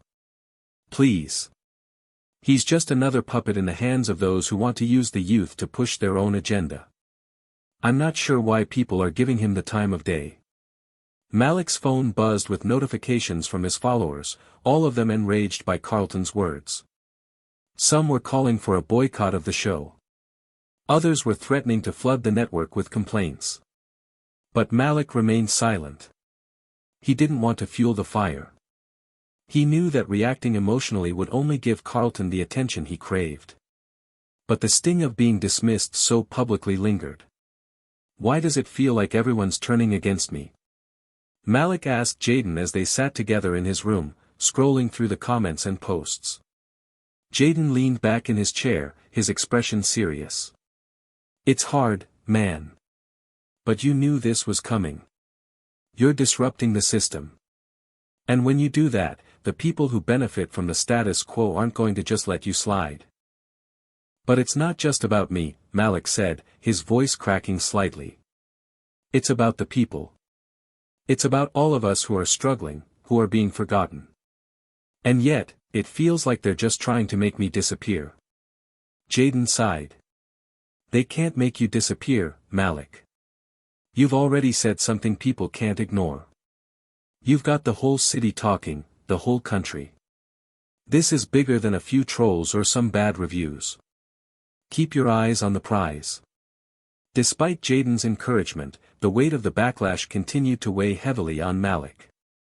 He began to second-guess his every move. Was he really making a difference, or was he just setting himself up for failure? The more he thought about it, the more he realized that the pressure wasn't just external, it was internal as well. He was holding himself to impossibly high standards, and the fear of letting people down was paralyzing. He withdrew from social media for a few days, needing a break from the constant barrage of negativity. During this time, Nia reached out to him, her message both comforting and firm. "I know it's tough, Malik," she wrote. "But this is just the beginning. You're going to face more challenges, more criticism, and more people who want to tear you down. But you've got something they don't have, you have the truth. And that's a weapon they can never take from you." Malik stared at her words for a long time. It was the truth. He wasn't fighting for recognition, and he wasn't fighting for praise. He was fighting for something far bigger than that.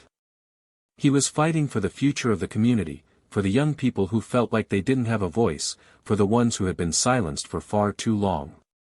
Determined to not let the negativity win, Malik returned to social media with a post that would change the narrative. He uploaded a video, a simple one, recorded with his phone.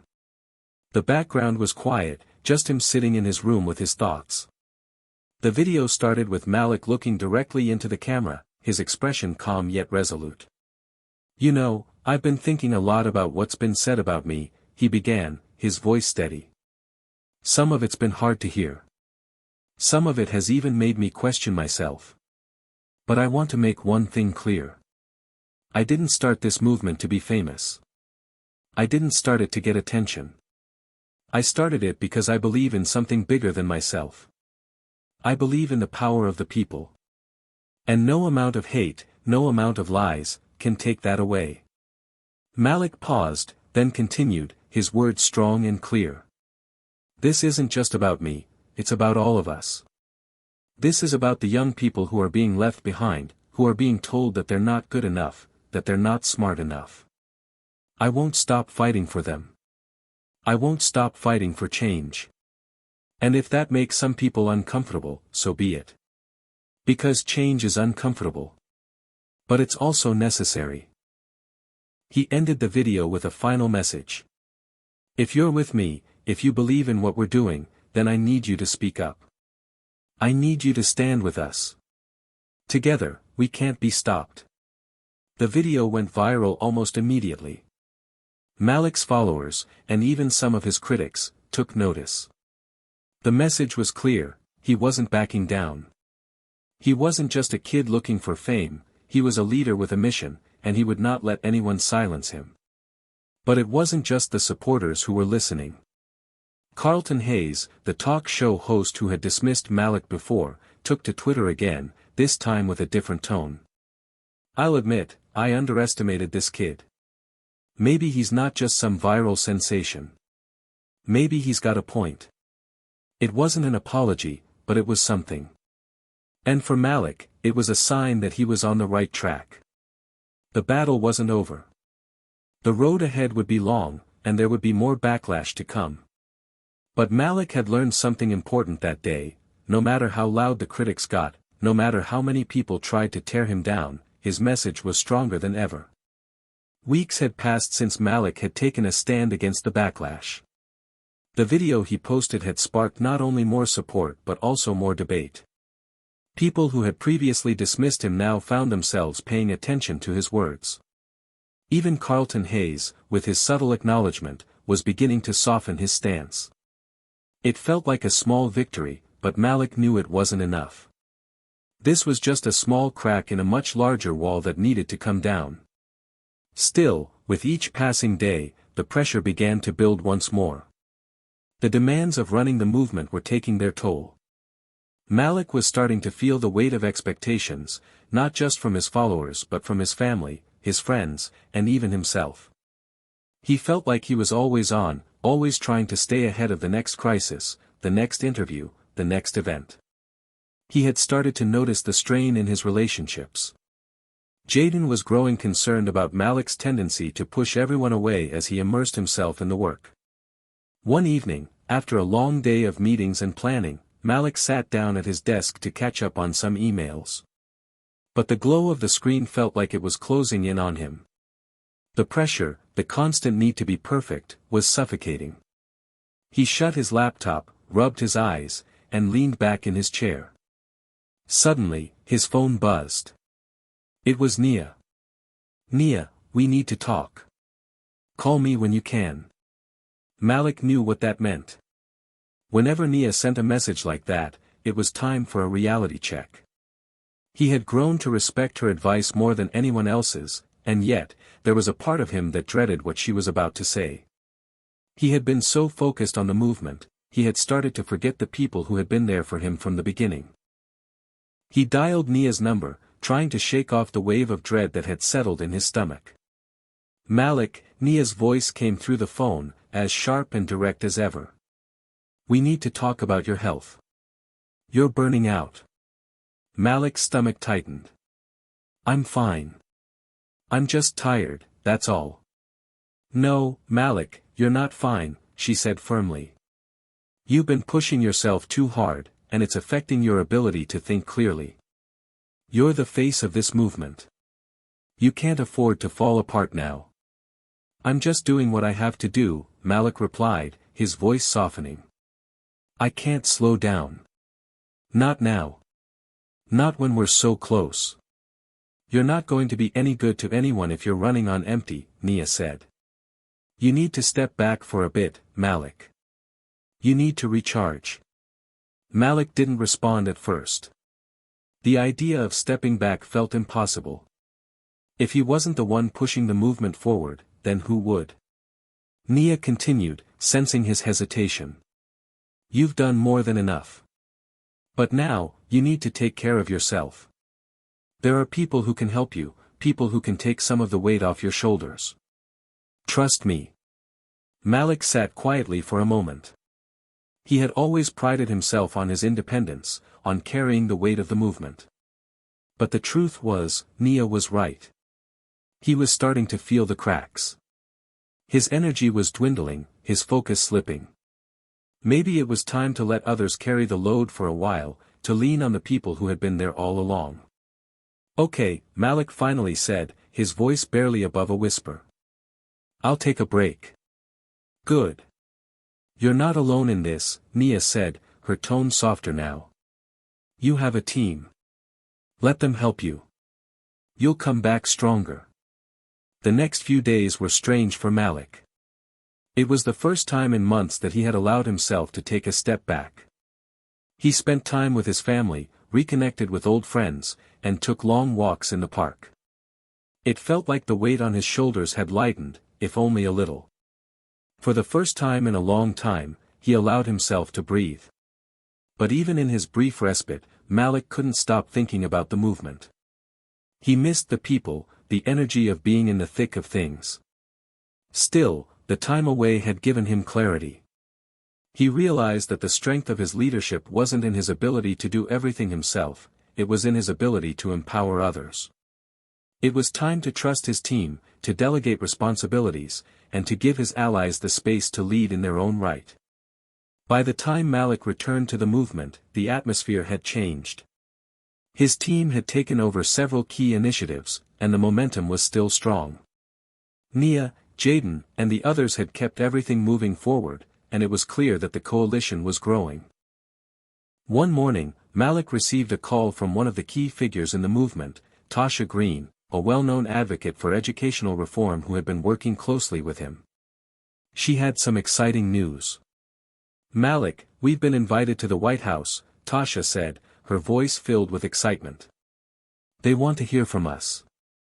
They want to discuss education reform with the youth leaders. Malik's heart raced. The White House. It was an opportunity he had never imagined would come so soon. This is huge, Malik replied, trying to process the magnitude of the invitation. But why us? Why now? Tasha's voice was steady, almost as if she had been waiting for this moment. Because they know we're the future.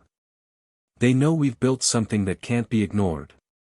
And it's time for them to listen. The gravity of the moment hit Malik. They had reached a point where their voices could no longer be dismissed.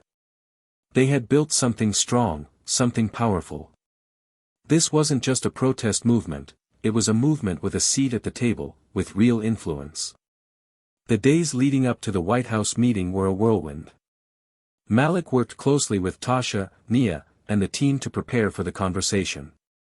They knew this was their chance to make history, to push for the changes they had been advocating for. As Malik stood outside the White House gates, staring up at the iconic building, a sense of awe washed over him. This was the place where decisions were made, where history was written. And now, he was about to walk inside and be part of that history. Inside, the meeting went exactly as Malik had hoped. They were listened to. They weren't dismissed. Their ideas were taken seriously.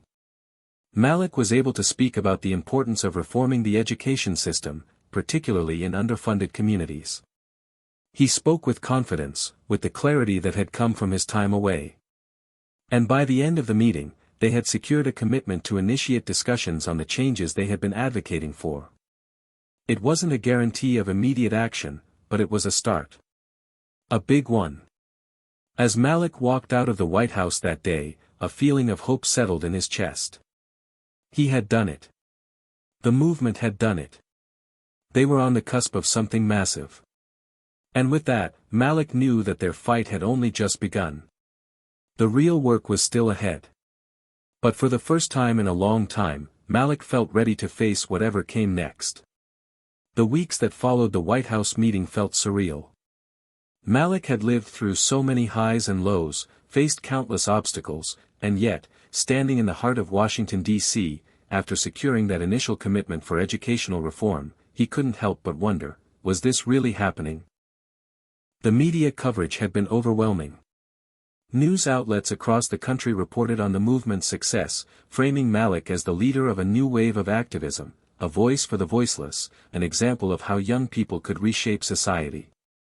Social media was abuzz, with new hashtags popping up, some in support of Malik, others mocking him, but no matter the angle, his name was everywhere. "Malik, this is just the beginning," Tasha had said to him during a meeting the week after the White House visit. "You're creating a shift, but now you have to keep the pressure up. You've started something powerful, but you've got to keep it moving." Her words stuck with him. This was no time to rest, no time to celebrate. They had sparked something big, but there was still so much work to do. So many lives to change. So many systems to dismantle. In the days following the historic meeting, Malik took time to reflect on everything that had led him to this point. From the moment he'd stood up at that small local event, demanding attention for a cause larger than himself, to the shocking moment when he shut down Carlton Hayes on national television. Every step had brought him closer to this moment. It felt like he was on the edge of something world-changing. He had spent hours alone, in the quiet of his room, with nothing but his thoughts. The feeling of isolation that had once haunted him when the movement was small was now replaced with a new kind of loneliness, a sense of responsibility so large, it was hard to carry. The success of the movement was no longer just about proving a point, it was about making real change. But in the midst of all this, Malik knew that his success wasn't just his own. It was the result of a team, Jaden, Nia, Tasha, and so many others who had believed in the cause even when the odds were stacked against them. He couldn't have done it alone. He needed them just as much as they needed him. The first major push after the White House meeting was to turn the promises made during that meeting into tangible results. Malik and the team focused on organizing a national youth summit, gathering young people from all over the country to discuss the future of education, to propose real policy changes, and to create a platform where young voices could be heard. But there was one thing Malik hadn't fully anticipated: the immense pressure that came with being the face of such a widespread movement. The national summit was only a few weeks away, and Malik was beginning to feel the exhaustion creeping in again. The late nights of planning, the constant phone calls, the endless media interviews, it all began to blur together. Nia noticed it first. "You're spreading yourself too thin again," she told him one evening after a long day of conference calls. "We need you, Malik, but we also need you to be healthy. We've got a whole team working for this, remember? You don't have to carry it all." Malik ran a hand through his hair. "I know. He stopped, realizing he didn't have an answer. "You don't have to explain," Nia said gently. "But if you're going to lead us to success, you've got to take care of yourself first. Let us help." And for the first time in a while, Malik truly listened. He knew Nia was right. He didn't have to shoulder everything himself. The strength of the movement was in the collective effort, not in any one person's ability to do it all. The Youth Summit was a turning point for the movement. Held in Washington, D.C., it attracted thousands of young people who were eager to make their voices heard. From the beginning, the energy was electric. This wasn't just a conference, it was a gathering of the future. There were activists from across the country, students who had been fighting their own battles, and educators who were ready to help create real change. Malik took the stage as the keynote speaker. The applause that greeted him was deafening. He had become a symbol of hope, of possibility. But as he stood there, looking out over the crowd, he felt something shift inside him. This wasn't about him anymore.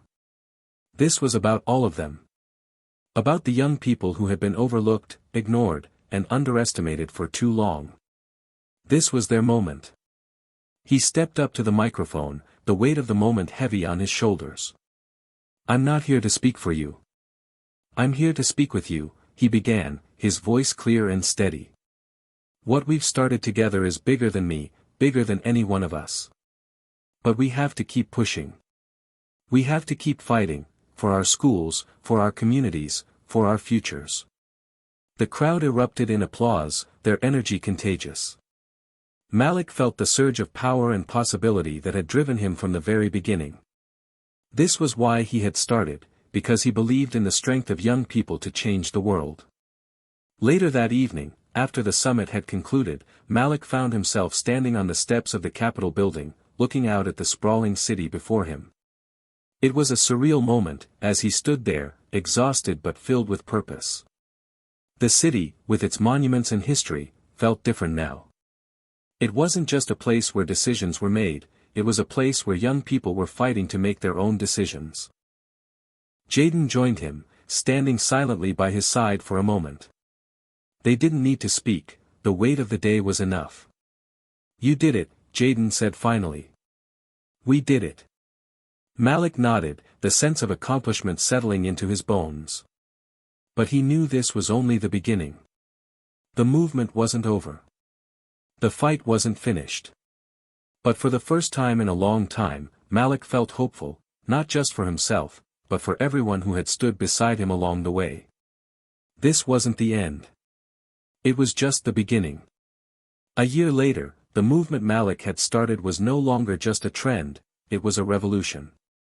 Educational reform was on the agenda in multiple states, and the voices of young people were being heard in ways they never had before.